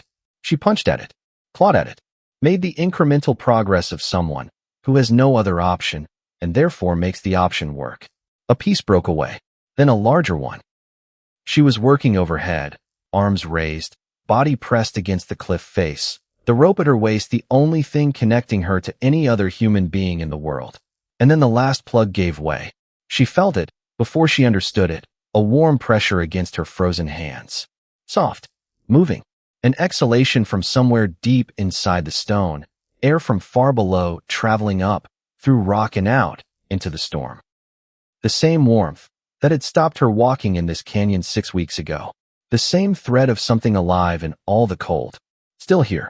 Alara pressed her forehead against the cliff face. And something happened that she did not plan and had not expected and could not have prevented. She cried. Not dramatically. Not with the full weight of everything behind it. Just a few seconds. Just long enough to be real. Her forehead against cold stone, warm air on her frozen hands, the storm screaming around her, and she cried.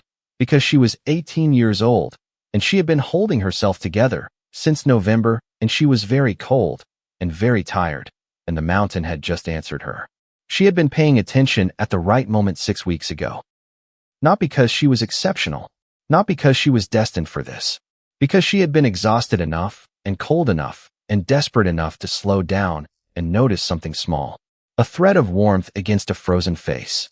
The kind of thing you walk past when you have somewhere definite to go. She didn't have anywhere definite to go. So she had noticed. She stood up, found her handholds again, and climbed. The entrance slab was above the crack, part of the cliff face, that angled slightly outward above the cave opening.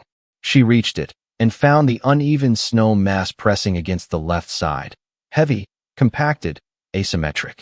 She began clearing it, sweeping and scraping and shoving, redistributing the load, trying to give the slab a chance to settle back toward the equilibrium that had held it in position for longer than anyone in Thornwall had been alive. Her left handhold crumbled. Rock surface underneath had failed, weakened by moisture cycling through freeze and thaw, over years, giving way exactly now. She dropped. 3 fingers of her right hand caught an irregularity in the cliff face, a small protrusion she had noticed and committed to memory weeks ago, because that was the kind of thing she noticed and committed to memory. Her body swung on those 3 fingers. Her coat caught air. The storm pulled at her sideways. She did not fall. Her boot found a frozen root protruding from the cliff face. Gave her a point of contact. She pulled herself back in. 5 heartbeats. Just holding. Breathing snow. Then she climbed back up and kept working. From inside the rock, she could hear something. Muffled. The sound of Rupert and Cornelius and Hargrove Finch working in the dark on the other side of cold stone, setting timber, bracing stone. 3 men who were not young, and one of whom had been laughing at this cave 3 weeks ago, working in total darkness by feel and faith. She thought about that. She thought about Hargrove Finch saying, "So can I in the darkness." And she worked. The fracture stopped ticking. She felt the change rather than heard it. A slight settling in the slab. The vibration through the cliff face going quiet.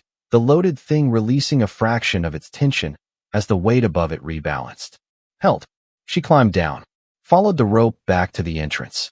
Came through the crack and fell more than walked into the warm air of the chamber. Winifred caught her before she went all the way down. Hands on her arms, firm, practiced, the hands of a woman who has steadied many people in many situations. Alara leaned into them for just a moment. Just a moment. Then she straightened. Winifred unwrapped the rope from her waist. Checked her hands, the torn fingernails, the raw skin, the white patches at the fingertips that needed to be watched. Checked her feet, her ears. Lucky, Winifred said. Alara's teeth were chattering too hard for a full sentence. But she got out 3 words. Not luck. Preparation. Winifred looked at her for a moment, then turned to the chamber and said, "Light the fires." The first match struck in the darkness. A small flame. Then another. The fire caught in the main ring, and light climbed the walls again, gold and unsteady at first, then finding its rhythm. Alara sat on the floor, with her back against the warm stone wall. Not her sleeping platform. The floor. Because the floor was where she ended up, and she was going to be honest about that. The warmth of the stone reached her back, through the layers of wet coat. The room came back into view around her. The chamber she had found 6 weeks ago, and had been building, into something livable, and then into something that held people, and then into something that kept them alive through the worst storm in 30 years. The shelf with the 2 notebooks. S.C. S leather cover, her mother's cloth cover, side by side. The people arranged around the fire and the walls. Cornelius and Dorothy. Josias. Harriet Marsh. Hargrove Finch, who had carried timber in the dark without being asked again. Nobody called her brave. Nobody made a speech. Nobody came over to say the thing you say when someone has done something significant. They just listened when she spoke. From that moment forward, all of them, when she said something, the chamber went quiet and listened. That was all. But it was the thing, the real thing. Not gratitude, not admiration, not the performance of acknowledgement. The actual transfer of authority that happens only one way, when someone proves by action, in the worst available conditions, that they know what they're doing. She had proven it. Winifred handed her a cup of heated water and went back to checking Dorothy's breathing. Rupert sat against the wall on the other side of the fire and looked at her across the flames. Said nothing. She looked back. Said nothing. The ventilation shaft moved air. Clean, steady, southward. The storm raged outside, and the mountain held. The 10th morning came without announcing itself. No gradual lightening. No slow return of color. One moment the cave held the particular dark of deep night, and the next, silence. Real silence. Not the muffled roaring that had been the background of every moment for 10 days. Not the wind pressing against rock the way something enormous presses against a door it intends to open eventually. Not the structural conversation of stone and ice and sustained force. Just silence. The complete and total absence of what had been there. Alara was awake. Before anyone else knew the storm had stopped. She had been a light sleeper since November. Since before November, if she was honest. Since the years of listening for her mother's breathing in the night, calibrating its rhythm, reading the difference between sleep and distress from the other side of a farmhouse wall. She lay still for a moment, listened to the silence. Then she got up. The entrance crack was half buried in drift.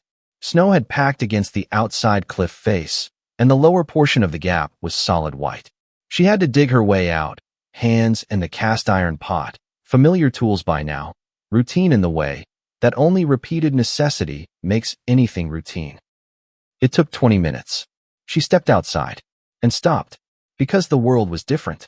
Not in a small way, not in the way of weather changing. Differently, categorically, completely differently than it had been 10 days ago. The canyon stretched before her, white and still, and so absolutely quiet that she could hear her own heartbeat. The cliffs rose on both sides, their faces carrying ice and sheets, and fingers and formations that had built up over 10 days of accumulation and now caught the morning light. The light, that was the thing. Actual sunlight. Early, low, coming over the eastern rim of the canyon in a clean angle that hit the snow and turned it to something that was hard to look at directly. Gold, then white, then both at once.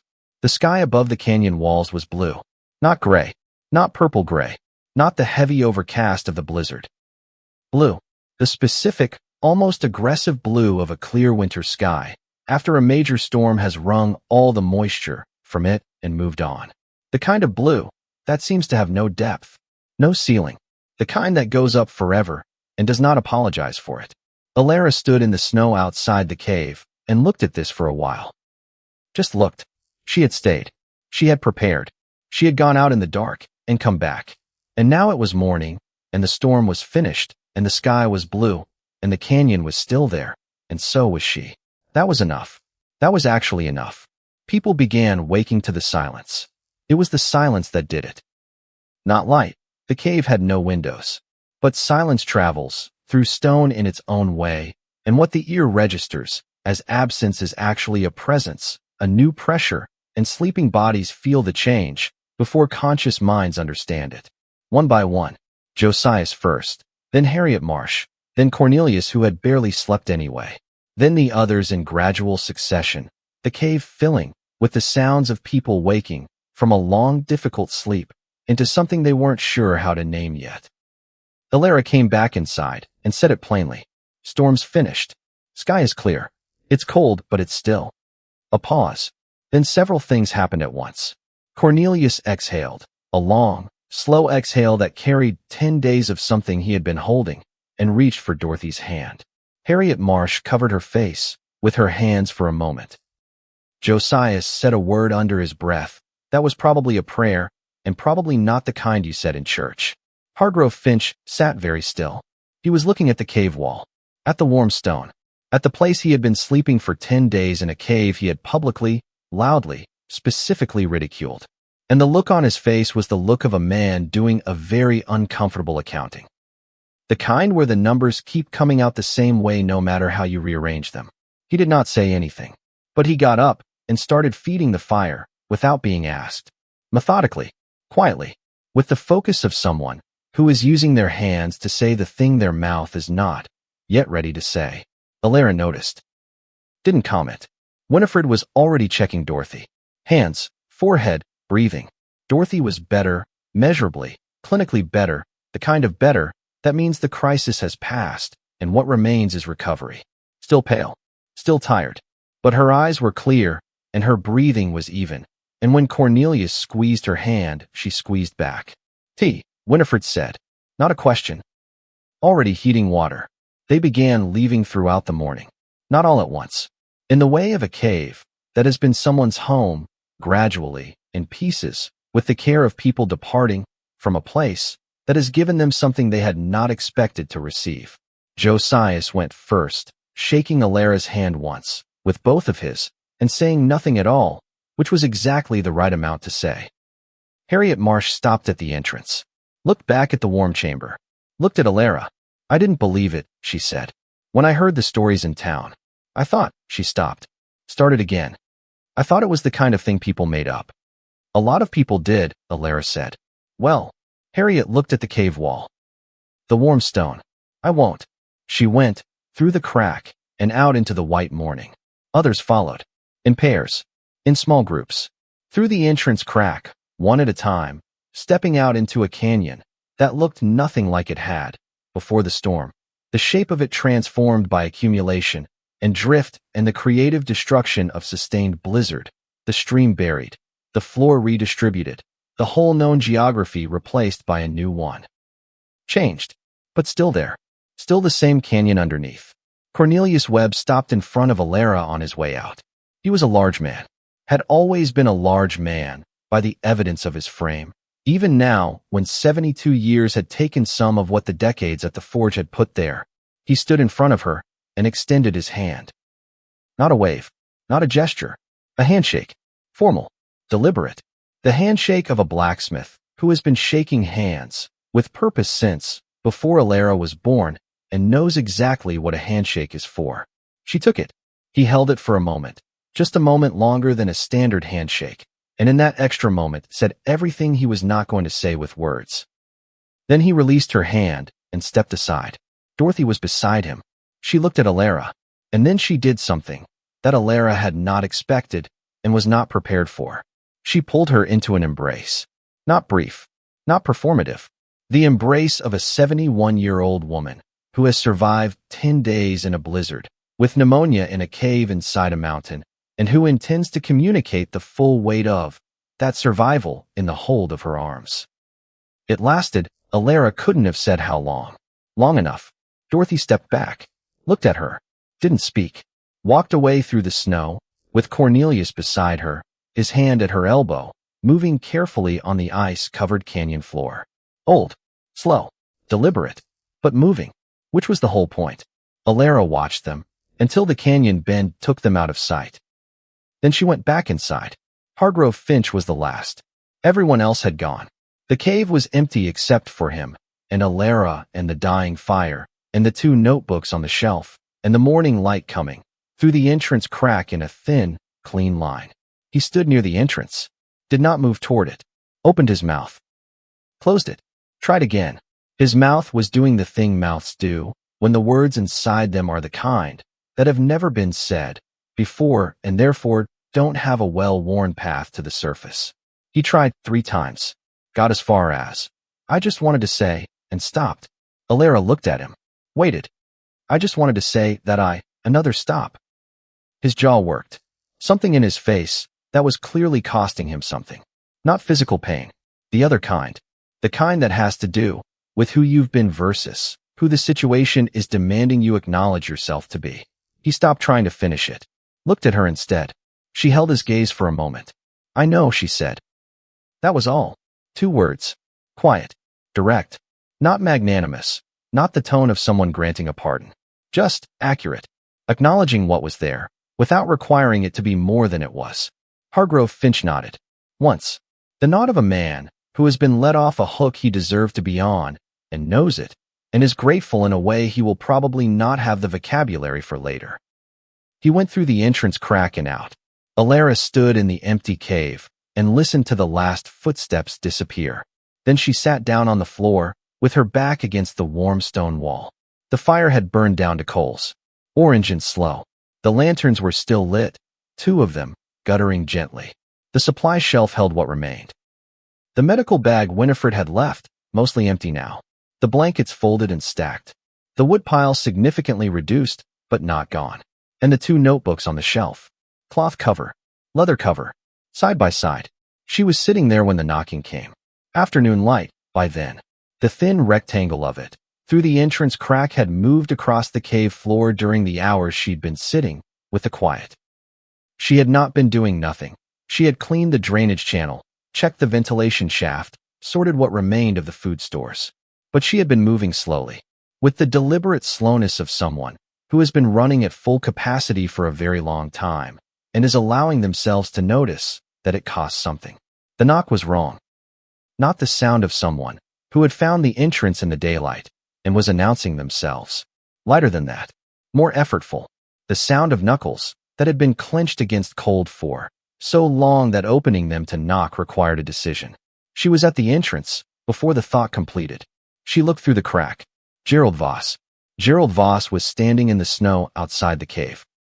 She almost didn't recognize him. Not because he had changed so dramatically, though he had changed. Thinner than she remembered. The cheeks hollowed. A beard that had grown, without intention, over what looked like weeks, patchy and gray in a way she had never seen his face be gray before. His coat was the same coat he had worn on the farm, but it was wrong for this weather, not thick enough, not right for sustained cold, the coat of a man who had not expected to be spending significant time outdoors in December. No gloves. His hands were bare, and the color of them was wrong. He was looking at the cliff face, with the lost expression of a person who has been told to find something and cannot find it, and is running out of the resources that allow you to keep looking. Then he looked directly at the crack, directly at her. Their eyes met through 9 inches of stone, and in his, she saw it clearly, the way you see things clearly, when you have been watching for them your whole life, without knowing you were watching. Shame. Not the small shame of embarrassment. Not the manageable shame of a bad decision made in haste. The other kind. The kind that gets into a man from the inside and reorganizes him. The kind that, once you have it, you carry differently. You stand differently. You move through the world differently. Because every step you take, you know the weight of what you did and chose not to do, and had the chance to do differently and did not. He looked at her through the crack in the cliff and did not speak. Not because he had nothing to say, because he had too much, and none of it was organized, and none of it was enough, and he knew it. Alara stood on her side of the stone. 1 second, 2, 3. During those 3 seconds, she felt every single thing she had stored in a closed room inside herself since November. The anger, sharp and clear, still sharp even now. The bitterness that had a different quality than anger, older, slower, the bitterness of someone who had given more than was asked, and had it go unacknowledged for so long that she had stopped expecting acknowledgement. The relief, which was the one she resented most, because she had not wanted to feel relief at seeing him. She had not wanted to feel anything about him that was warm, and underneath all of it, underneath the anger, and the bitterness, and the unwanted relief. Worry, actual worry, for this man. The man who had said 11 words at a kitchen table, and put her bag outside, before dawn, and then stood at a window, and watched her walk away. She was worried about him. His hands, his coat, the gray hollows of his face. She hated that she was worried. She felt it anyway. "Come in," she said. 2 words. The same 2 words she had said to every person who had knocked on this entrance during the storm. The same weight in each syllable. The same tone. Except the cost of saying them to Gerald Voss was something she was going to carry alone. Because the only person who could fully understand what those 2 words cost was her. And she was not going to perform the cost for anyone else. Not today. She stepped back from the entrance. He came through. He stood in the chamber and looked at it. He looked at it the way a man looks at evidence. Not quickly. Not with the efficient scan of someone cataloging information. Slowly, taking in each element. The shelves. The organized supplies. The drainage channel along the eastern wall. The sleeping platforms with their birch bark lining. The fire ring with its positioned stones. The lanterns in their brackets.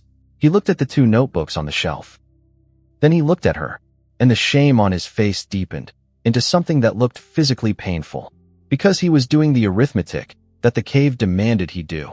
He was calculating, in real time, what it had cost to build what he was standing inside. What kind of knowledge? What kind of labor? What kind of steadiness, applied over weeks, by an 18-year-old girl who had gone into a Montana mountain range in November with $23 and a blanket. And his face showed him getting the answer. The farm didn't survive the storm, he said. The flat voice of a man reporting damage, because he cannot yet find words for anything larger. Roof collapsed on the 3rd day. I had nowhere, he stopped. Alara waited. I had nowhere else to go. The sentence stayed in the warm air of the chamber. She heard everything inside it. The admission, the defeat of a man who has spent his life believing that competence and practicality are sufficient armor against the world and has just received conclusive evidence that they are not. But she also heard what was not in it. And what was not in it was I'm sorry. Was I was wrong. Was any of the words that the situation plainly called for and that he plainly could not produce. That was the truest thing. Not that he hadn't come. Not that he'd let the days pass and let her be in the cold and let the storm come and go without checking whether she was alive. All of that was true. But the truest thing, the thing she filed in the careful filing system she kept, was that Gerald Voss could not apologize. Not because he didn't know he should, but because apology required a kind of accounting he did not have the internal equipment to perform. This was not an excuse. It was just the truth of him. Plain. Unhelpful. True. She walked to the supply shelf, took a blanket, brought it to him. Sit by the fire, she said. He sat. Rupert arrived 20 minutes later. He came through the entrance with his pack and a brace of snowshoe hair from the trap lines and stopped when he saw Gerald sitting by the fire. His eyes moved from Gerald to Alara and back. He took in the specifics, the coat, the hands, the face, the posture of a man who has arrived at a destination that cost him something to reach. The resemblance. Rupert saw it immediately. The way both of them looked at the floor when the emotional weather in the room exceeded a certain threshold. The shared habit of stillness, when stillness was easier than whatever the alternative required. He came and stood near Alara. Who is he? Low. Just for her. He needs a warm place, she said. That's all. Rupert looked at her. The answer inside the answer was clear enough. He asked nothing more, went to the fire and crouched beside it, and began skinning one of the hairs with the automatic precision of someone whose hands have done this 10,000 times and need no direction from the brain. Winifred arrived shortly after, coming up the canyon trail with her medical bag over one arm, having made the decision, evidently, that the morning after a 10-day blizzard was an appropriate time to check on the population of a mountain cave. She noticed Gerald's hands immediately. She had the professional eye, the gaze that goes directly to the thing that needs attention before anything social or contextual gets in the way. She crossed to the fire and crouched in front of Gerald and took his left hand and looked at it. 2 fingers, the ring finger and the small finger, the skin white and waxy. No sensation. She tested this, and he confirmed it, with a small flinch. That was actually no flinch at all, which was the point. She went to work. Gerald sat still and let her. He looked at her hands working on his fingers rather than at Alara. I read the paper, he said, in Thornwall, when I was sheltering there for the first part of the storm. Before the boarding house roof, he stopped. There was a piece about the storm. It mentioned a cave in Ashford Canyon that was taking in people. A pause. It didn't say who. Winifred kept working. I knew, he said. When I read it, I knew it was you. Alara looked at the fire. How, she asked. Not hostile. Just asking. Because it sounded like you. He said it simply, flatly. The flat tone of a man stating a fact. That is also the most complicated feeling he has. Finding something nobody else found. Making it work. Keeping everyone alive. A pause. That's all you ever did. At the farm. For 2 years. That's what you did. Silence. And he stopped. Didn't finish. Alara did not help him finish. Did not hand him the words. Did not complete the sentence that began with I, and would have to contain, if it was honest, something she had needed to hear for 2 years, and was not going to pretend she didn't need just because it was too late to change what had happened. He did not finish it, because he couldn't, and that, the stopping, the not finishing, was the most honest thing he had done in a long time. At least he stopped. At least he did not fill the silence with something that wasn't the truth. They sat in the cave. The fire burned. Winifred finished her work on Gerald's hands and moved the lantern and began packing her supplies with the quiet efficiency of someone who understands that the room she is in holds something delicate and that the best contribution she can make is to take up as little space as possible while making sure the delicate thing has room. That night, Alara took out her mother's journal. She had carried it since November, from the farm to the mountain, through 6 weeks of cold and work and discovery and danger. It had been in her coat pocket or on the shelf beside S.C.'s notebook, and she had not opened it since the night she'd taken it from the shelf of her mother's room. She knew why she hadn't opened it, because opening it meant reading the end, and the end was unfinished, and she had not been ready to sit with an unfinished ending, not while she was still, herself, in the middle of something that might not have a good ending either. But the storm was finished, and she was still here. So she opened it. Vera Voss had started writing in October of 1882. The handwriting on the early pages was her mother's, clear, somewhat small, the hand of a woman who had been taught by someone strict and had retained the precision even when she'd stopped caring about strictness for its own sake. The early entries were practical, what the garden had given that autumn. A recipe for a chest compress that she thought might help with the cough. Notes about the farm. Notes about Alara. Fixed the fence along the north pasture today without being asked. She noticed the post had shifted in the rain last week, and she fixed it. She is better at this land than I have ever been, and I think she doesn't know it yet. Alara read this twice, then kept going. The handwriting changed as the pages progressed. Not immediately, gradually. The letters retained their precision through December. By February, the letters were slightly larger, as if the hand behind them was working harder to form them. By March, they were visibly different, the precision replaced by effort, the effort visible in every stroke. Her mother had kept writing anyway. Alara turned pages, not reading every word, reading enough, reading the texture of the months, the record of a woman who was dying and knew it and had decided that what she was going to do with that knowledge was write things down. Not for herself, for after. There are things I want to say to her. I keep meaning to say them directly. I keep finding that when she is in front of me, the words rearrange themselves into something practical. She asks if I need water, and I say yes, and the other thing, the important thing, goes unsaid again. I should write it down. At least that. Alara held very still, kept reading. The final entries were from the last weeks. March of 1882.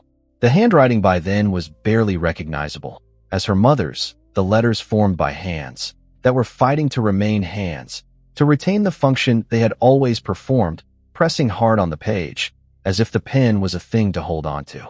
She was writing, even then. Still trying to say it.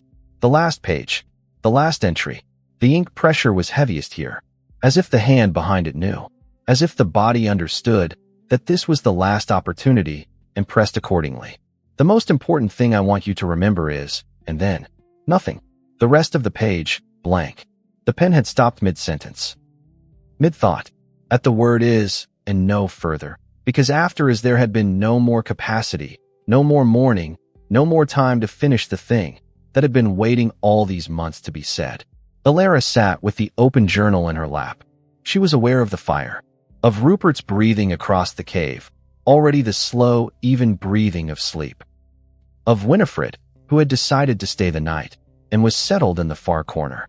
Of Gerald, sitting against the opposite wall, not sleeping, looking at his wrapped hands.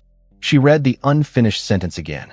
The most important thing I want you to remember is, she thought about what it might have been. Had thought about it, honestly, since November. What a woman who was dying would want her daughter to carry. What you distill, at the end, when you are pressing hard on a pen page trying to get the thing out, before time runs out entirely. She thought about 6 weeks of moving through a mountain range alone at 18. She thought about a warm thread of air in a frozen canyon. She thought about building something from nothing in a place where everyone expected nothing to be built. She thought about going out in the dark, into a blizzard, because it was the thing that needed doing, and she was the person who knew how. She thought about Gerald at the window. She thought about Winifred pushing the money back across the counter, and then climbing a mountain trail the morning after a 10-day blizzard with a medical bag over her arm. She thought about Rupert laying birch bark under her sleeping platform without asking. She thought about what her mother would have wanted her to know. Gerald was awake when she looked up. He had been watching her, not intrusively, with the watchfulness of someone who is waiting to know whether they should speak or whether the silence is something that needs protecting. He looked at the journal in her lap. She talked about it, he said, quietly, not waking anyone. In the last few weeks. Not directly. She circled around it. Things she wanted you to know. But every time she was going to say it directly, he paused. She'd start talking about something practical instead. The canning jars. The fence. I used to think she was avoiding it. Alara looked at him. She wasn't avoiding it, he said. I understand that now. She was just, he looked at his wrapped hands. She was just running out of the kind of morning where it was possible to say it. Silence. Do you know what it was? Alara asked. Gerald was quiet for a long time. The fire shifted. The cave breathed its warmth around them. I think so, he said finally. I've been thinking about it. Since the boarding house. Since I read the paper. Since I walked up this canyon and found, he gestured, at the cave, at all of it, at the improbable warm fact of what she had built. I've been thinking about what she would have finished that sentence with. Alara waited. He looked at her. For the first time since he'd come through the entrance, directly, without looking away. The most important thing I want you to remember, he said slowly, as if reading something written at the back of himself, is that you do not need anyone's permission to be strong. The sentence landed. Alara did not respond for a while. She sat with it the way she sat, with most things, not immediately, letting it settle, letting it find the place it was going to occupy. You might be right, she said finally. A pause. You might not be exactly right. Another pause. But that sentence is true either way. Gerald looked at her. Something in his face moved, shifted, settled, into something she had never seen there before. Not relief. The opposite of relief, in a way. Something that looked like finally being responsible for the full weight of something instead of setting it down and walking away. He looked back at his hands. I know, he said. And for him, for Gerald Voss, who had never had the equipment for apology, and had just acknowledged it explicitly and clearly for the first time in his life, those two words were the most honest thing he had ever said to her. Alara looked at him for another moment. Then she opened her mother's journal to the last page. She reached toward the fire ring, found a piece of charcoal, burned through wood, solid and dry, held it. She pressed it to the page, and wrote, in her own handwriting, steadier than her mother's last script, following the words that Vera had managed to leave, picking up exactly where the pen had stopped, that you do not need anyone's permission to be strong.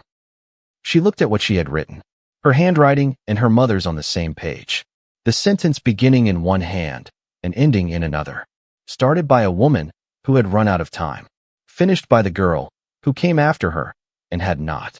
She closed the journal, set it on the shelf, beside S.C.'s notebook. 2 unfinished books, both finished now, not by the people who had started them, by the people who had arrived in the spaces those people had left and had lived on, into the parts of the story that the original authors hadn't reached. She stood with her hand on both covers for a moment. Gerald left with the others the following morning. No grand farewell, no dramatic final scene. Before he stepped through the crack, he stood at the entrance and looked at the cave one last time. Then he looked at her. Your mother would be proud of you, he said. His voice was rough, steady. Alara felt the words land somewhere deep in her chest. I know, she said. He nodded. And he said the last thing she would have expected from him, not because it was eloquent, but because it was true in the way only simple things are true. I'm sorry I wasn't built better. He stepped through the entrance and walked down the canyon. She watched his silhouette grow smaller against the white expanse of snow until it disappeared around the bend where the canyon opened into the valley. And she stood there a moment longer, in the cold air, in the silence, holding what he had said. Not absolution. Not repair. Just the truth of a man, offered plainly at the last possible moment. She went back inside. Spring came to Ashford Canyon the way it always came to mountain places. Reluctant at first, testing the proposition. A few degrees of temperature change. A slight softening in the snow's resistance underfoot. Then one morning the light in the canyon had a different quality, not just brighter, but angled differently, reaching deeper into the canyon floor as the sun climbed higher and stayed longer. Then the drip. The first sounds of melt, tentative, irregular, a random percussion of water returning to motion from stone surfaces where it had been locked for months. The stream under the ice made sounds before it was visible.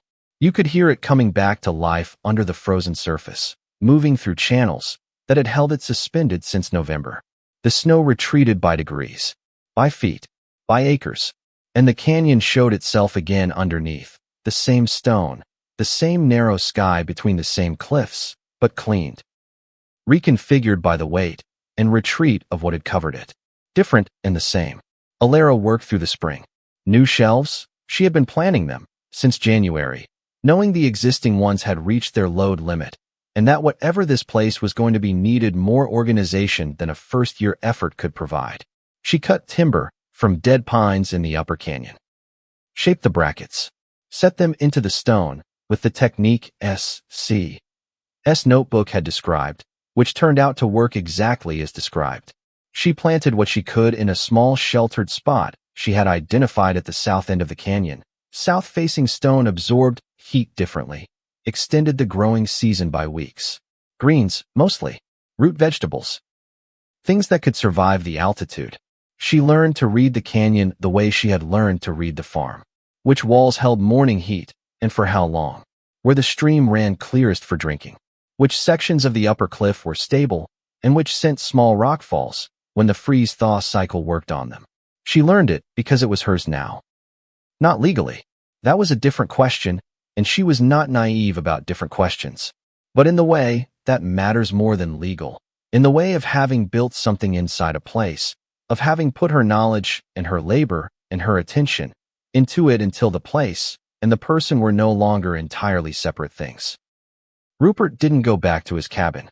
He built a lean-to at the mouth of the canyon. Said it was practical, better trap lines, more sheltered position, proximity to the eastern game trails that ran down from the high country. All of this was true. None of it was why. He showed up every morning, sometimes with fish from the canyon stream that ran fast and clear now that the ice was gone. Sometimes with game, sometimes with just himself, and a willingness to sit beside someone else's fire for a while, which, she understood, was the thing he had stopped allowing himself to do a long time ago. He taught her things. How to read animal behavior in the hours before weather changed. How to predict freeze by reading the moisture in the air against the temperature. How to move through canyon country without leaving sign. How to treat a wound in the field when the field was a day's walk from anyone with medical training. He taught her these things the way he did everything, not by explanation, primarily, but by demonstration. By doing the thing, and letting her watch, and then watching her do it, and adjusting what needed adjusting. His hands, correcting hers on the snare wire. His eye, following where her eye went, when she read the creek. The gesture of a man who had once known what it was to teach someone younger, and had thought he would never know it again. He never mentioned his daughter by name. He didn't need to. Everything he could not say to the girl he had lost, he was saying here. Not as a replacement, not as a second attempt, but as a man who had finally decided to stop treating the capacity for connection as something he had used up and couldn't access anymore. He was still difficult, still mostly silent, still prone to doing things without explaining them and expecting the explanation to be unnecessary. But he showed up. Every morning, and in Alara's experience, showing up every morning was the most honest thing a person could tell you about themselves. Winifred kept her store. She did not move to the canyon. She did not change her manner or her directness or her brand of care that expressed itself through objects and practical action rather than words. She remained exactly who she was, which was, Alara had concluded, the appropriate thing for Winifred Sable to do. The packages came every week. Tea, books she had finished, a bolt of fabric in April, a jar of honey when the bees came back in May. Small things, consistent things. The vocabulary of a woman who had decided that what she felt for this girl in the canyon was not something she was going to perform, but was something she was going to demonstrate repeatedly in the smallest possible increments for as long as it needed demonstrating. Once a month, Alara walked down to Thornwall. She sat in Winifred's store for an hour. They drank tea. They talked about weather, about trail conditions, about who in the valley had recovered from the storm and who was still struggling. They discussed practical things in the manner of two people who both understand that the practical things are not the point, but that talking around the point is sometimes the most honest way to be near it. Winifred never mentioned the morning she had pushed the money back across the counter. Alara never brought it up. Neither of them needed to. The money was gone. The winter was gone.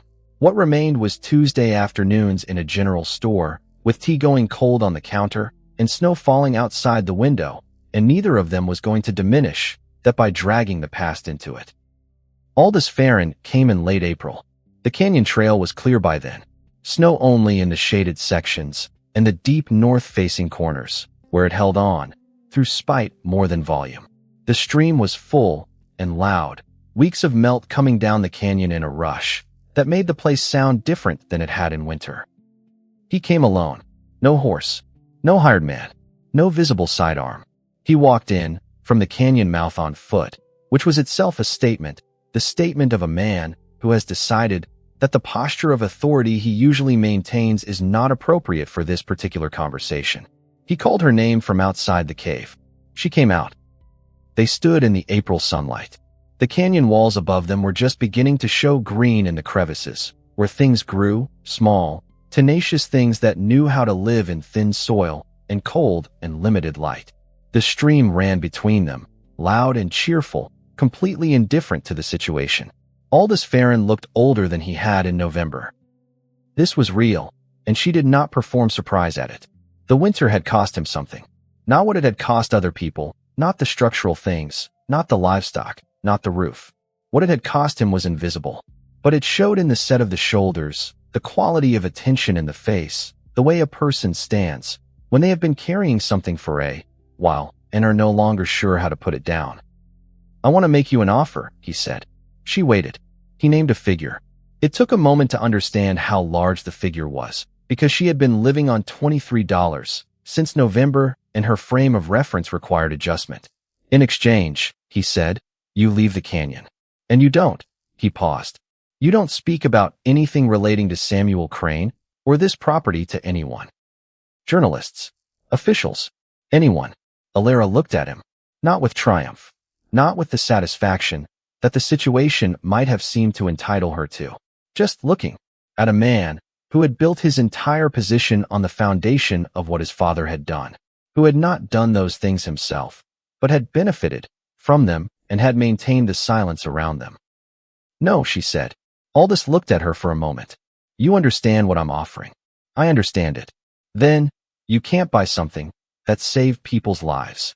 She said it the way she said most things. Not loudly, not with performance, just plainly, as a statement of fact. It doesn't work that way. The thing and the price don't go on the same side of the scale. His composure, the composure of a man who has maintained it as a professional practice for decades, cracked. Just slightly. A hairline fracture. Almost invisible. "Who do you think you are?" he said, and there was something in it, something he had not meant to show, that was not quite anger and not quite desperation. Something more honest than either. A girl thrown out of her own house. No money, no name, no legal claim to anything you're standing on. He looked at the cave entrance, at the cliff face, at everything his father had tried to keep empty and had not quite managed to keep empty because a girl in November had been cold enough and tired enough to notice what the mountain was doing. "You think you can stand against me?" Alara reached into the cave. Her hand found the shelf. Without looking, she knew exactly where everything was. She brought out S.C.'s notebook. The leather cover, spotted with age, the initials pressed into the corner. She held it where he could see it. "Samuel Crane lived in this cave from 1854, she said. He found mineral deposits in the eastern canyon wall in 1855. He chose not to report them because he loved this place more than he wanted what the reporting would bring. A pause. Your father came to him in 1856. Asked him to leave. He wrote that down. He wrote your father's initials down. He wrote what your father said to him. Another pause. And then he disappeared. And the last pages of this notebook were torn out by someone who came here after he was gone. Aldous Farron looked at the notebook. His face was completely still. I don't know what happened to Samuel Crane, Alara said. I won't claim to know. Maybe he left on his own. Maybe the winter took him. Maybe something else. I genuinely don't know. And I'm not going to say I do. She held the notebook steadily. But Cormac Spire writes reports that circulate through 3 counties. And a story about a man who disappeared from a piece of land in 1856 and a family that began acquiring that land in 1857 and a notebook with torn pages found in a cave on that land nearly 30 years later. That's a story that, once it's asked, doesn't stop being asked. Aldous Farron stood in the April sunlight in Ashford Canyon and looked at the notebook in her hand. She watched him calculate. She could see it happening, not in a theatrical way, in the real way, the actual human process of a person weighing what they have against what they might lose, and what the terrain looks like in the various directions available to them. He was quiet for a long time. Then he turned, walked back down the canyon, did not look back, did not say another word. He never returned. He did not issue a formal withdrawal of his family's claim to Ashford Canyon. There was no paperwork, no announcement, no public acknowledgement that anything had changed. He simply stopped. He stopped sending anyone to the canyon. Stopped mentioning it in town. Stopped treating it as his property or as a problem or as anything at all. In the way of men who operate primarily through presence and pressure, he withdrew both, and in the absence of Aldous Farron's attention, the canyon ceased to be contested territory. In Thornwall this was understood without being stated. Everyone knew. No one said. That was how it worked out here, with property and power and the old disputes that never went through courts because courts were a day's ride away, and the men who populated them were often themselves people you'd be foolish to antagonize. Things ended not with verdicts, but with silences. And some silences said more than any verdict. The silence of Aldous Farron, from April onward, said, done. Summer came to the canyon in a rush. After the long winter and the slow spring it felt almost aggressive, the warmth arriving all at once, the canyon filling with sound that had been absent for months. Water, constant. Birds, everywhere. The green things coming up, through rock crevices, and along the stream bank, with the cheerful indifference of things that do not know they are supposed to wait for permission.